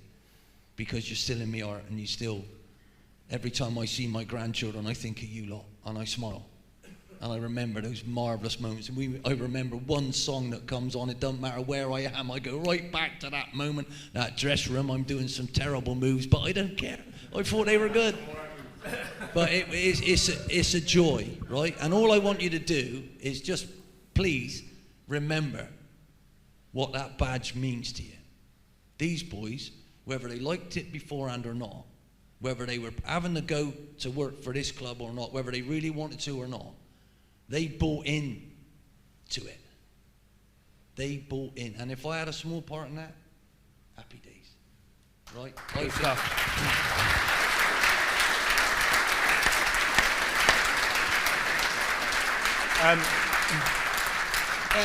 I'm going to be brutally honest now. Andy will tell you this. Our team that I played for, sorry, that's me wallet. That's me phone, it's just broke. I didn't feel this way about the team I played for with Andy, and I used to tell him. I used to tell them that they didn't care enough. I used to tell them they had the wrong values. On my life. They would do this. They would fold their jacket inside out so you could see the feckin' label. And then they would put the feckin' label on there like that. And then they would go, and then they would, you haven't? No. You couldn't get in the team then. Jerry didn't pick you. Yeah, I know.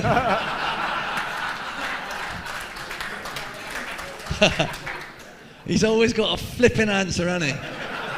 Have you noticed that? With centre forwards, they've always got a flipping answer, haven't they? The big lads at the back just go, what'd you say, Gaffer? I'll kill him. Yeah, no problem. But what you want is a balance. You want unity. You got to try and create that. But it's all in the people. It's all in the bits, and it's all in them buying into that and looking at it. And my favourite day was when one of us was in trouble. And my team told me about it. And they told me that I needed to help you. And they begged me to get you whatever you needed to help you, son. You understand?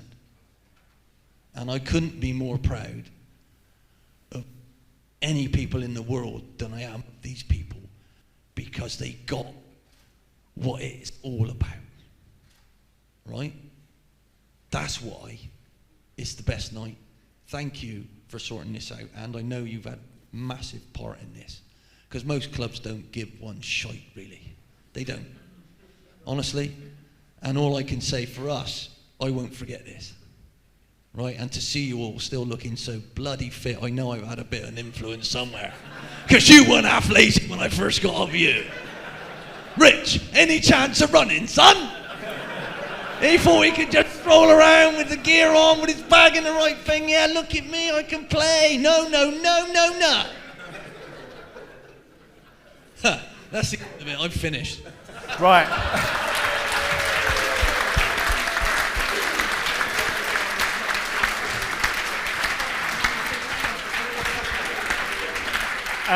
We could speak to, say, lots of questions we could ask all these guys, but they will be back on stage for the Q&A. I think we've got some questions, but I think the bar will be open. I think the bar will be open. I hope so, yeah. And we'll be back after the break. So thank you very much to the forwards. Ian Holloway, Kevin Gallen, Gareth Ainsworth, Paul Furlong and Bishop Paquette. So we've asked you to put your questions in. And we've got our first question. Bearing in mind, it's now past 9:30, so it's past the watershed. And we've got a question from Matt Hill. Don't know where Matt is. And he's going to say, tell us the best story of someone misbehaving on a night out. And bearing in mind, only 2 of these people are employed by the club now, so you can say whatever they want. Doesn't matter. And I'm going to pick Kevin Gallen to answer this question. You're not listening? No. What? Tell us the best story of someone misbehaving on a night out. That's a bad opener, by the way. Yeah, but... Rolly, you all right? No, I'm out. I'll exclude you. So, I reckon 2003, I organised a few lads to go and watch Peter Kay at Hammersmith Odeon. I think 4 people was there. Colks, you were there, weren't you? Yeah, I know you were there. A few others. Gareth, were you there? No, you done well to get out of it. So we all went out, but I know Colks and do you remember a lad called Danny Murphy? Yeah, good little left back. Good left back. All right. So we went out early. It was a Tuesday. We had Wednesday off, and we weren't playing till the following Sunday at Chesterfield. I remember that. And we went out. We went into London. Then we went, had a few drinks, only a couple, and we went to see Peter Kay, and it was very good. He done the old, what's it called, the garlic bread bullshit, and then we went back into London, went to Covent Garden, and Danny Murphy was there, and we were having a few drinks and this, that, and the other. And I remember Danny Murphy in this nightclub in Covent Garden, and I seen him, and he was like absolutely mangled, and I was like, Dan, you got to go home. You got to go home. And he was like, yeah, I'll go home. You got to go home. So we organised him to get a cab, and I didn't realise what he said to the cab until about 2 days later. So so we had our night out, wake up on Wednesday, we go back on Thursday into training. Little did I know that Danny Murphy said to the cab, he went, Rainham, please. And Danny Murphy lived in Rainham, Kent, and the geezer took him to Rainham, Essex.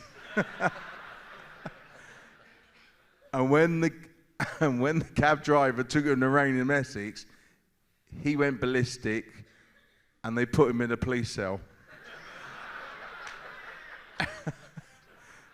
So I didn't know this until on Thursday morning, and he was supposed to be injured, and he was meant to come in on Wednesday morning to get treatment from Prav. And I got to say, someone said it before, Prav, top physio. He's not here tonight, he's at Wales. Prav, Jim Greenwood, and Bobby Bakic, really good physio, sorted out the lads, brilliant. Brian Morris was a little bit before. Not in 2003, 2004. Is that you, Clark? Yeah. So, but Brian Morris, top man. And so he didn't come into for physio. And someone had told him not to say anything. We were playing Chesterfield on the Sunday night, and he didn't come in to physio on the Wednesday. So now Ollie was the manager, and Ollie's not happy that he's not in physio for what he's meant to be. So the story goes that Danny Murphy has gone into the police station, and he says, I want to be in Rainham, mate. And he's like, no, this is Rainham, Essex. Nah, Rainham, Kent. So that all got thing. So he slept the night in Rainham, Essex, jail, or whatever, prison, whatever, for the night. So we come down, we all go to training on a Thursday morning. We go into the squash court, because that's where we used to have meetings, and Ollie has lost the plot. So he's put up the board. He said, do you remember this? Do you remember this program called Dream Team? And if you like, do you remember the Sky One, the Dream Team? He went, these lads think they're in Dream Team. Kevin Gallen, Danny Murphy, Nick Colkin, there was a couple of us, I'm not going to name them, but he went, you lot are a disgrace. I'm like, hold on a minute, I ain't done anything wrong here. I just went out on a night out and I've gone home. So he's gone round everywhere. He went, Kevin, well, you're out. I went, now my head's gone a bit. I went, yeah, I was out. What's the problem? Were you out? He went, yeah. He went, Colks, you're living in a caravan and you're going out. And we just started laughing. He went, and Danny Murphy, you're a disgrace. You're 19 years of age and you're ending up in a police station. He went, what are you drinking? He went, pints, vodka, shots, the lot. He went, this is a disgrace. I remember, etc., etc. I remember coming out and sorry, Ollie, I was actually raging. Kenny Jackett was there, and I went to Kenny, can I not have a fucking night out on a Tuesday and we're not playing on a Sunday? He went, yeah, Kev, don't worry about it, just carry on. Danny Murphy, poor lad, never played for QPR again.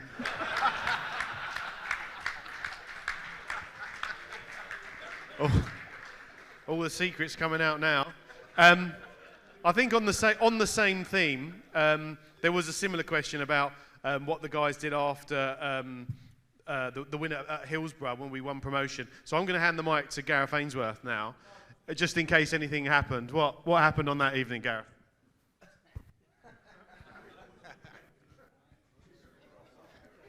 If it's the story I'm thinking about, yeah. So we went up to Sheffield. Obviously, we had the playoff final. Not the playoff final. The final game of the season, Sheffield Wednesday. We had to win to get into the championship, obviously. So I said to the boys before the game, I used to room with Rowley. So where's Rowley? Here he is. We were roomies like from day one. We've signed on the same day. Mad as a box of frogs, by the way, in the room. He's crazy, right? But we said, like, right, if we get promoted today, we're all on it. We're all out in London. And there was a nightclub on hold in London.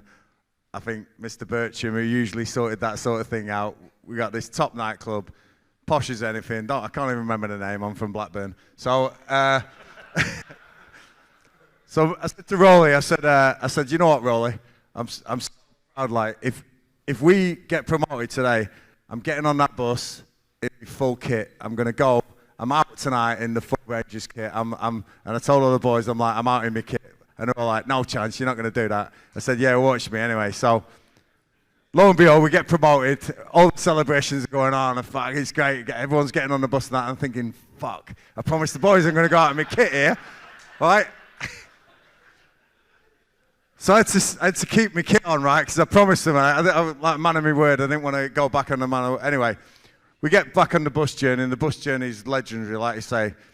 There's this plume of smoke at the front, which we know about, all right? And everyone else is getting absolutely battered, right? There's a jukebox on the bus. Everyone's getting absolutely hammered on the way down. There's people on the bus who just jumped on it. We don't even know who they are, but they're getting battered with us on the way back down to London, right? And all the supporters and everyone knows. So we end up going into this nightclub in London, and what was it called?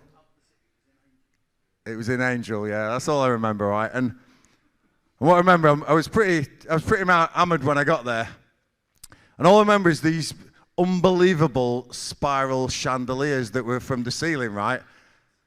And for some reason, late on in the night, I jumped up and I grabbed one. And the whole lot came down and smashed, right? So everything's smashed and crashed and everything. And then, you know, like when you open you open a box and there's rats in it and they all run everywhere like that. It was like that in the nightclub. Everyone saw this thing down and everyone just fucking ran everywhere. Like, so, anyway, we all ran away and then we come into work on the Monday and and there's a bill waiting for £450, right?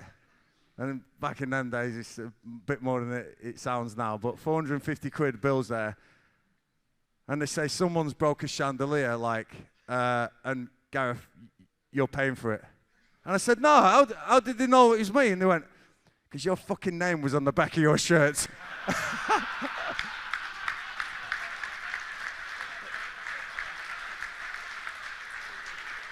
So that cost me 450 quid, that promotion.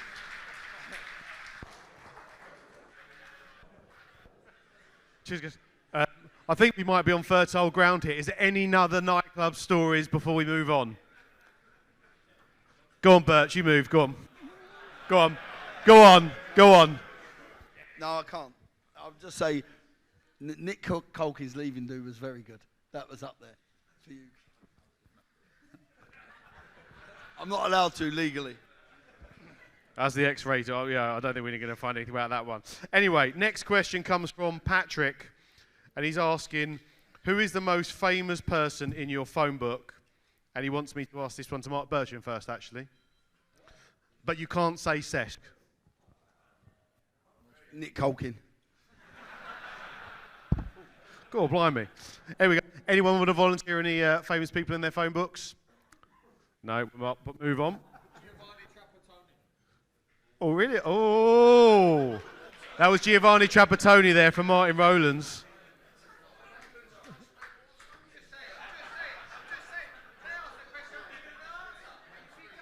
Can anyone get better than Trapattoni? What, you want to get him to phone him?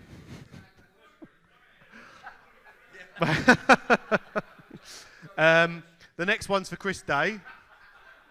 The next question's for Chris Day. Are you still cooking, and how is your bang bang chicken these days? It's a bit niche, that one, yeah. Not being cheeky or anything, but my bang bang chicken's even better these days. Just look down there, yeah. Yeah, I'm still cooking, enjoy cooking. I'm as boring as ever. I'm a goalkeeper, and I still enjoy watching QPR, and I enjoy cooking and just chatting and cooking and chatting. And Helen agrees with it, but no. All jokes aside, yes, I'm still cooking, yes. Thank you, Billy. He is available on Deliveroo and all good apps. Next question is from Gavin Lawson, and this is towards Martin Rowlands. Spelt your name wrong, but we'll let him off.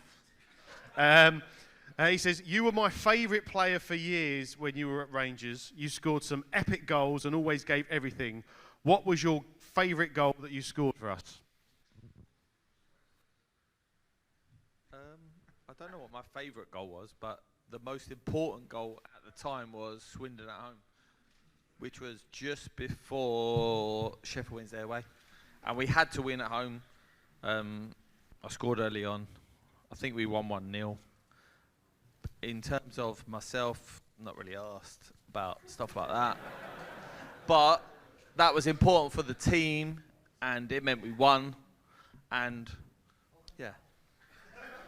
In terms of a good goal, I scored at Wolves at home, which was a great strike, good goal. But in terms of, for me, what meant the most to me was probably that goal, because it meant a lot to the team at the time, and ultimately we got promoted. Good stuff.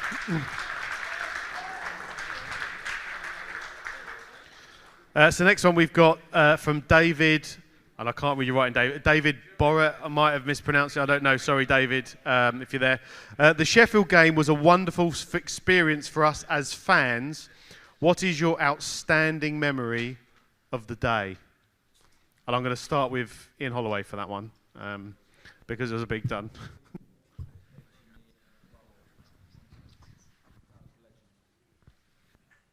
Okay. Hey, is it a cookery show, or what was he doing? Here.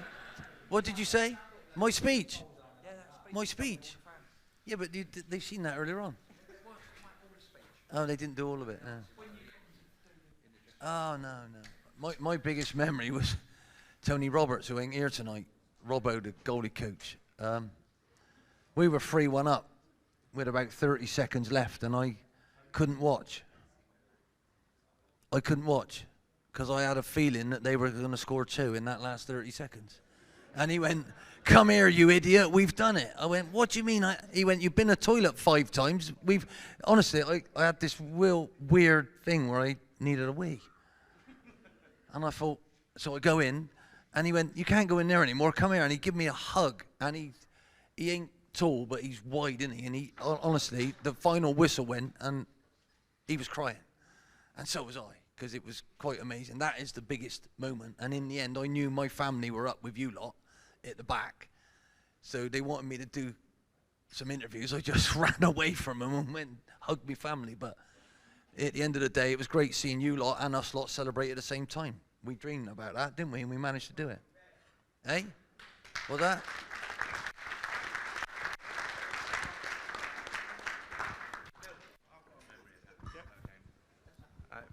I remember at Hillsborough, I was talking to my wife on the way down, because we've driven down from Newcastle for this, I hope you appreciate. It's a hell of a long time to have to sit and talk to your wife. Not your wife, no, we love talking to each other. That game, I came off after like 27, 30 minutes, didn't I? Something like that. I came off injured away at Hillsborough. Was it half time? I can't remember when or how long it was, but I remember having a shower, putting my trackie on, and this is one of the kind of paradoxes about football. I remember being simultaneously relieved of the pressure. I was relieved that I wasn't out there, because let me tell you, everything rode on that 90 minutes. But equally, I was absolutely shaking like a shitting dog for the result. You know, it was simultaneous all at the same time. But it was such a massive game, and in the third tier, a massive stadium, wasn't it? You know, to be at Hillsborough. So I was devastated that I didn't see the game out, but I still retained a bit of trust in these guys, because, as Ollie pointed out earlier, there was a connection that we had where it didn't matter if we went 1-0 or 2-0 down. Like, the defence retained the belief that these guys up front would produce. And if they went 1 or 2-0 up, they retained the belief that we would keep a clean sheet. So, yeah, that game at Hillsborough, I came and I had these mixed emotions, sat in the dressing room for 20 minutes, shaking, but also relieved that I wasn't on there. But that result, I don't know if that gives you a bit of an insight into what's going on in a player's mind. I'm glad he was relieved. We weren't. Fucking half an hour area replaced them at half time. We were shitting ourselves. So I'm glad he was relaxed. Listen, my big one was the own goal. You know, when Rowley's cut in and he smashed it across, and the geezer's how he's done it is unbelievable. And then he came on trial the next summer, didn't he? Will was a trial before, was he anyway? But I think that Kev touched on it earlier, right? They flashed Bristol City's score up, you know. They went 1-0 up, and we knew that they were ahead of us in the table then. And I think from that moment, there was no looking back then. I was shattered. I remember at the end of the game being more tired in that game than I've ever been in a game before. But when Rowley cut in and smashed it across and then ended up in there, and that was the moment then I thought, this is it, we've done it. You know, we've done it, and we just had to hang on then. And it was great moments, you know. And then the celebrations in the dressing room afterwards, which I'm glad that in those days, listen, I'm glad there was no video phones for many reasons in those days, right? But listen, but I'm actually glad that there wasn't too many video phones and everyone was doing it about the self and videoing the self, because it was one of the few times in those days when, you know, you remembered that celebration yourself. You know, you weren't videoing yourself about anything. You were in the group, and we were in that group, and Ollie was. I remember you dancing in the middle of the circle in the dressing room. I do all this stuff, you know, it's coming back. And then we all went out, and just to celebrate with the fans afterwards was just absolutely, you know, immense. So that's my thing, yeah.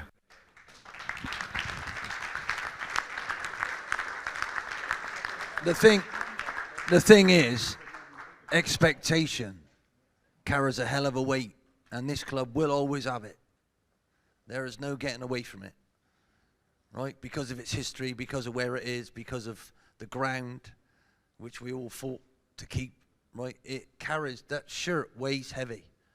the expectation of it when you're in those lower divisions. That was, and the feeling that we had the year before held us and kept us going, you know? And for me, it was the biggest nightmare ever, because it was Bristol City who was chasing us. And I absolutely hate them with a vengeance. Don't I? Don't I? You all know that, don't you? I didn't mention it ever, did I? They rung me up when I played for them and threatened, because I was in the phone book, they're going to come around and burn my house down and kill me and my kids.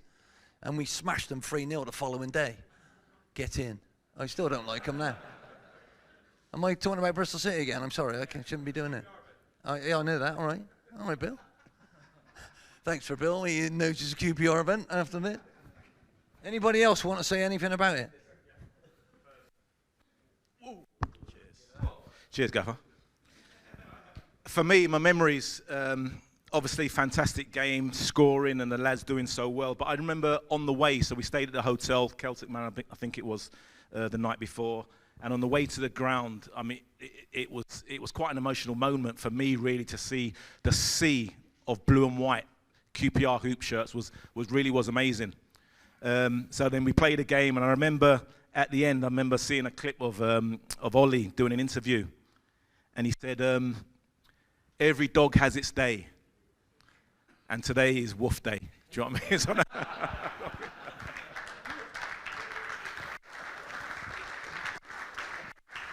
Anyone else? Rolling.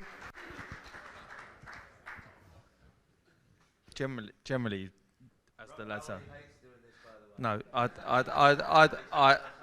actually do. But just one thing that I've thought about while this event was arranged and so on. But just shush, right? But generally, as everybody in this room, when good things happen in your life, you're generally surrounded by good people, and that is what happened in 03-04 season.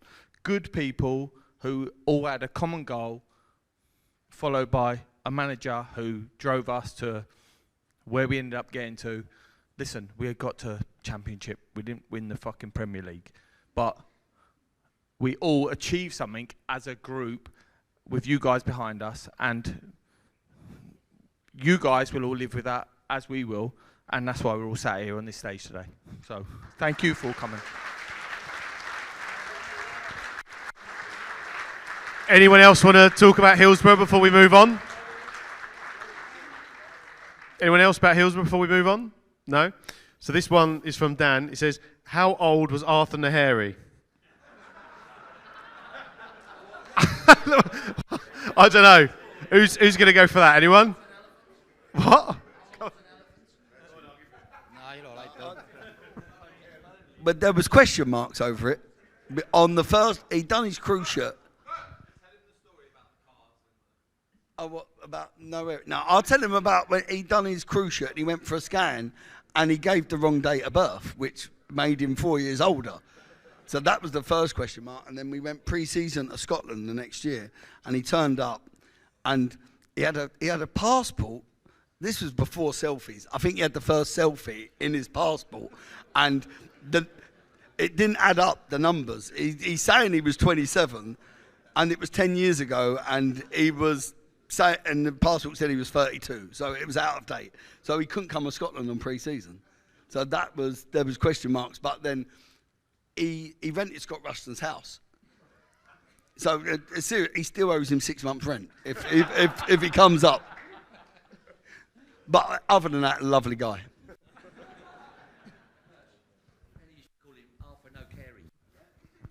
What's that? Yeah, Gary Penrose.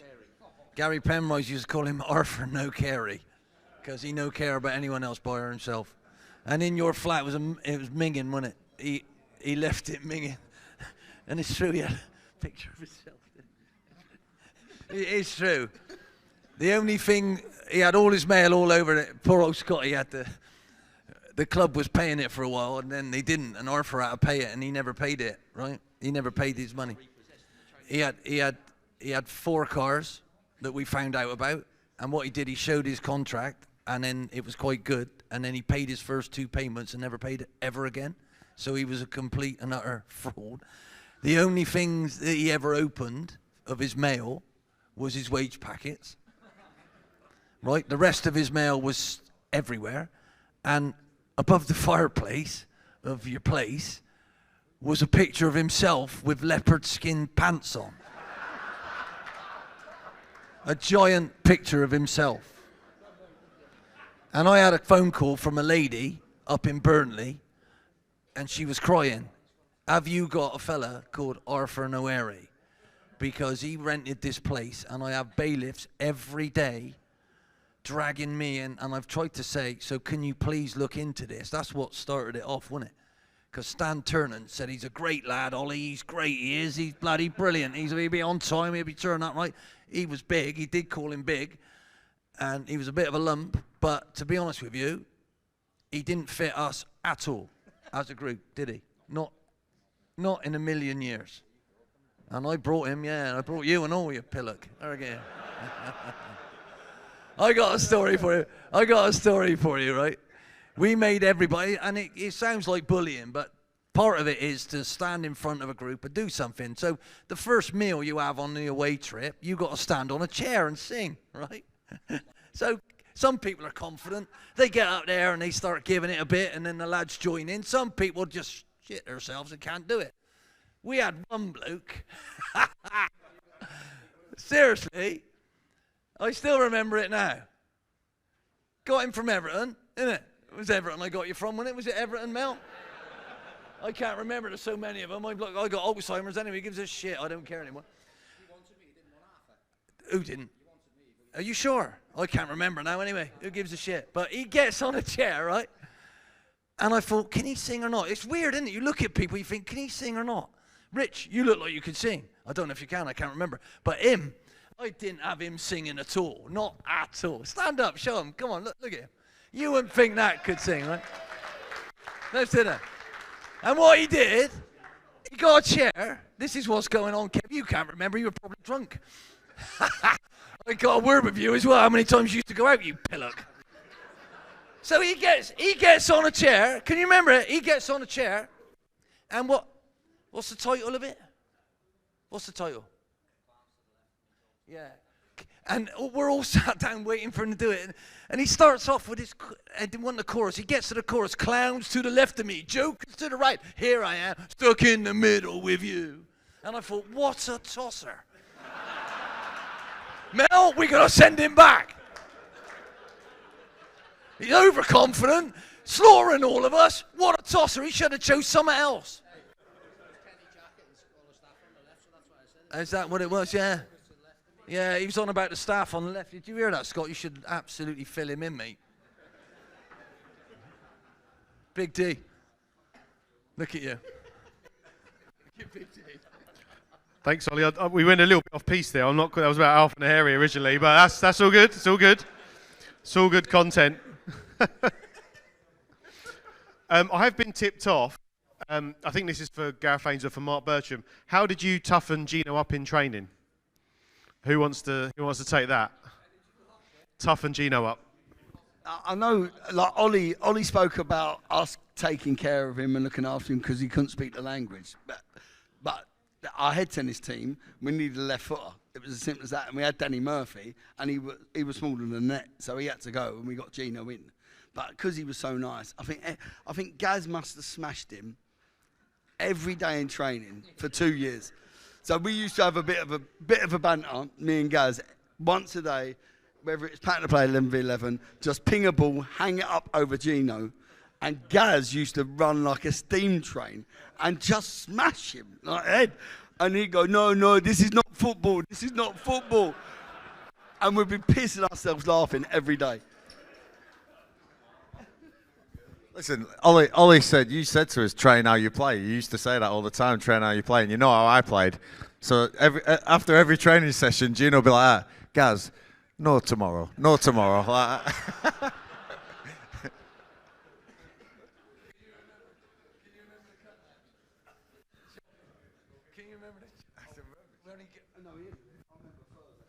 No, for me, the funniest thing I've ever seen, and I knew it was going to happen. Yeah, but we were playing Cheltenham away, and their fullback levered you, right? And what he'd never do, he'd never moan, Gareth. He'd just take a look at the bloke, and then I thought, he's in trouble here. This fullback's in trouble here. Gaz has gone to do him, haven't you? You drop your shoulder in. The fullback stepped out of the way. He comes crashing into me dugout. What the? Sorry, Gaffer, I tried to get him. I'll get him again in a minute. We ended up about 3 yards closer to Bristol than I started. It was unbelievable. The same game is with Furs. We were in that Cheltenham game. We had a free kick. He scored the goal. Me and Lang. The ball was only about 8 yards, and we was pacing it out to the ref, giving it's not 10 yards, not 10 yards. Well, the refs booked Furs, and Furs has lost his shit. He's gone, and he's quite a calm fella. We touched the free kick to the side. He scored, but he's still losing it at the ref. And I grab Furs and give it Furs. You're all good. Yeah, no problem. Yeah, no problem. They've took the centre. It's gone to their fullback. Furs has run 100 miles an hour and 2-footed him. Red card. And like, Furs, what are you doing? No, it's all right. No, it's not all right. We're down to 10 men, Furs. I must say, I do remember that moment. I do. But as I'm on my way to close the fullback down, I think I can hear Birchie and I can hear Langer saying, Furs, no. It was too late then. It was too late. You know what I mean? So I didn't even see the card. I just walked. We got a question for Dan Shitu now, and it says, who did you used to smash in training?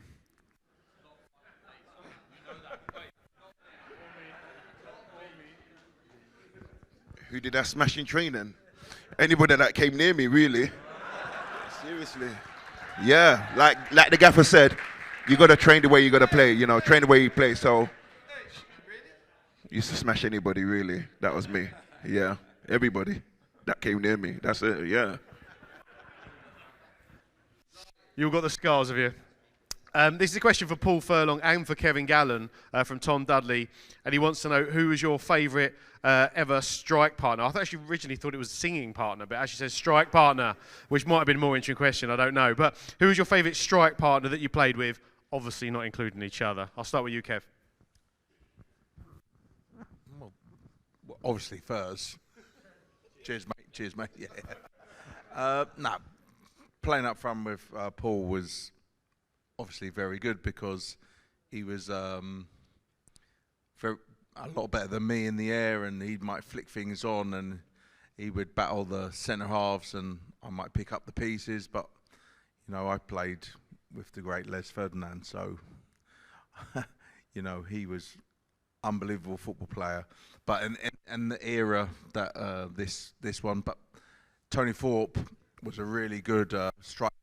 He was very skillful.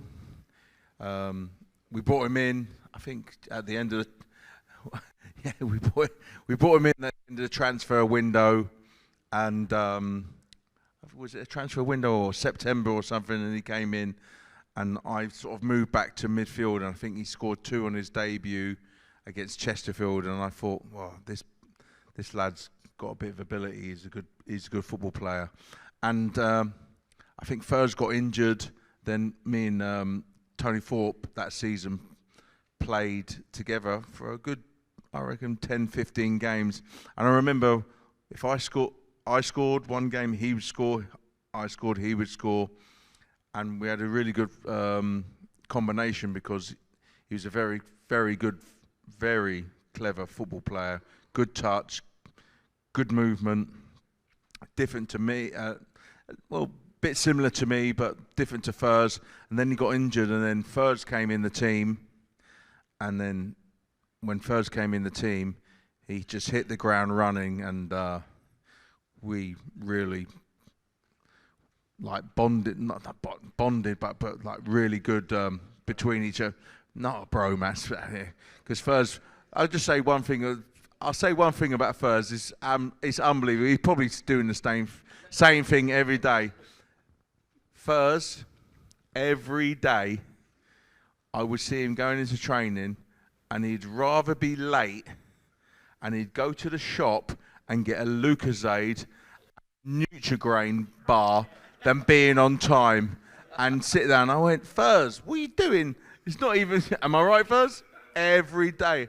And a couple of years after that, when I was like captain and doing the fines, first we used to turn up every day late, 5 minutes. I went, first, I've got to fine you. I don't want to fine you, but I have to fine you because the other lads, just to get a Lucasade, is it a strawberry Nutrigrain? Every day. And by the way, it's absolutely shit, by the way. The Nutrigrain, the Lucasade was all right. But then first came in the team and look, he hit the ground running. We scored goals. We got promoted. He was different class. Great bloke, great player. Still a great bloke, still a great player. Unbelievable player.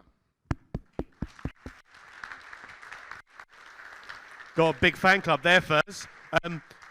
So, I mean, who was your favourite player you played with? Just don't mention Chelsea.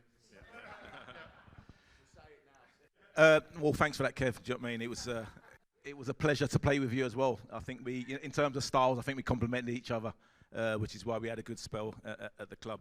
But I think strike partner that I played with at QPR, I think I would have to say Jamie Cureton. I thought he was a clever player.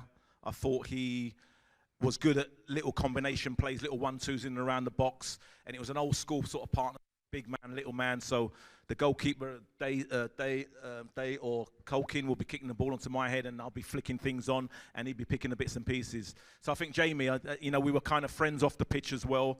So I thought we kind of complemented each other when we played. So in terms of this year at Queen's Park Rangers Football Club, I would have to say Jamie Cureton would be my favourite centre forward.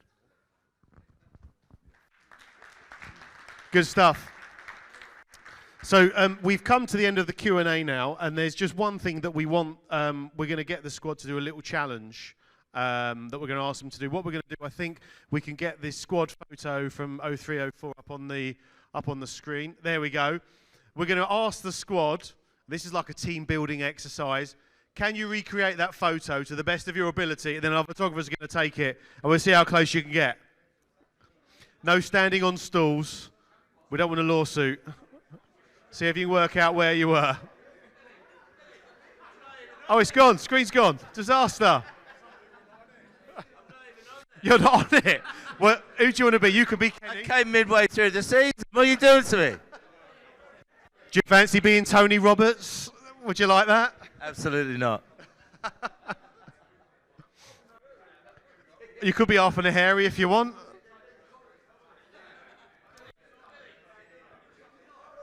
What? You've been chopped off, have you, Mel? You've been chopped off? Okay.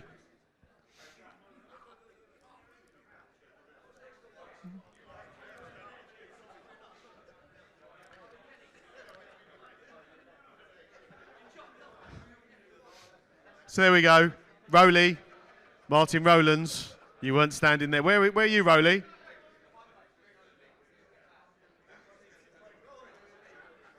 Rowley, where are you? Martin Rowlands. Martin Rowlands, come on. Hey, you're next to Wally. You're next to Wally. Oh, Langers has nicked your place. Right. Are we in our final positions? Come on. Right, we're going to take this picture. You've got 5 seconds to get in your place. So we're going to take this picture now, guys. You'll stare at the camera for me, and all say cheese. Kevin Gallen, Mark Percham, pay attention, please. Right, here we go. On the count of 3, we're going to give it a big URs. Ready? 1, 2, 3. No, let's do a big one. Come on, we're not Brentford. 3, 2, 1. Did we get that?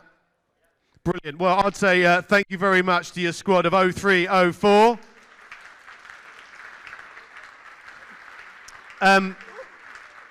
Just before I hand back, I'd say thank you to these guys for their brilliant contribution to our fantastic football club. What a wonderful season that was. I enjoyed watching them every minute.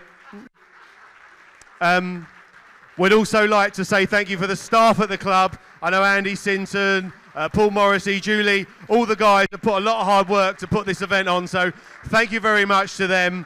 And I will now pass you back to our club ambassador, Andy Sinton.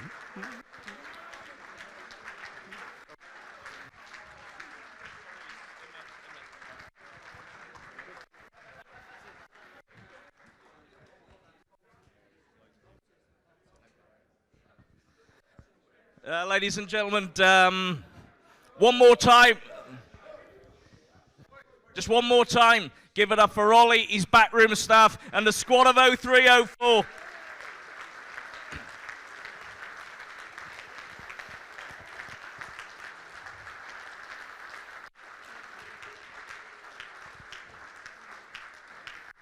Listen, I just want to thank all the lads behind me for giving up their time. They brought their families. There's been some names mentioned tonight that unfortunately couldn't be here tonight, and I know they would have been. The guys are back in town on Saturday. There's a few more of the squad in. It's a super evening. I've really enjoyed it. Great to see them back together. You know, nights like this don't just happen. People have mentioned myself a little bit tonight, you know, but I'm part of a team that makes things happen. Not going to mention everyone by name at the club, but the Forever Ours is a big, big team that makes things happen. They know who they are. Thank you guys for your incredible support that you give the Forever Ours.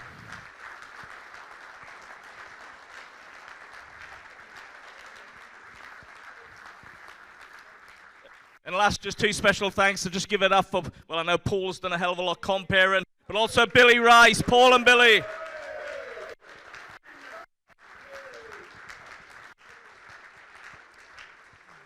And guys, you know what? I'm a little bit biased. We are a special club. I think that's been shown by these guys tonight for what they did 20 years ago. We're all in it together. This week, one of our best fans got buried, Frankie Harlan. Let's give it up for Frankie Harlan.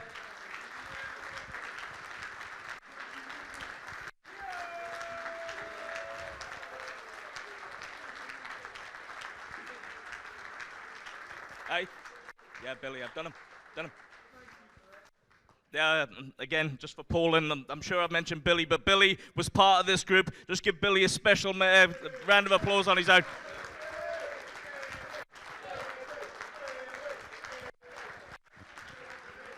But guys, the most important people here tonight, you know, they're not us, they're not these guys. The most important people at a football club are our fans. You are amazing. Keep supporting the club. Come on, you Ars!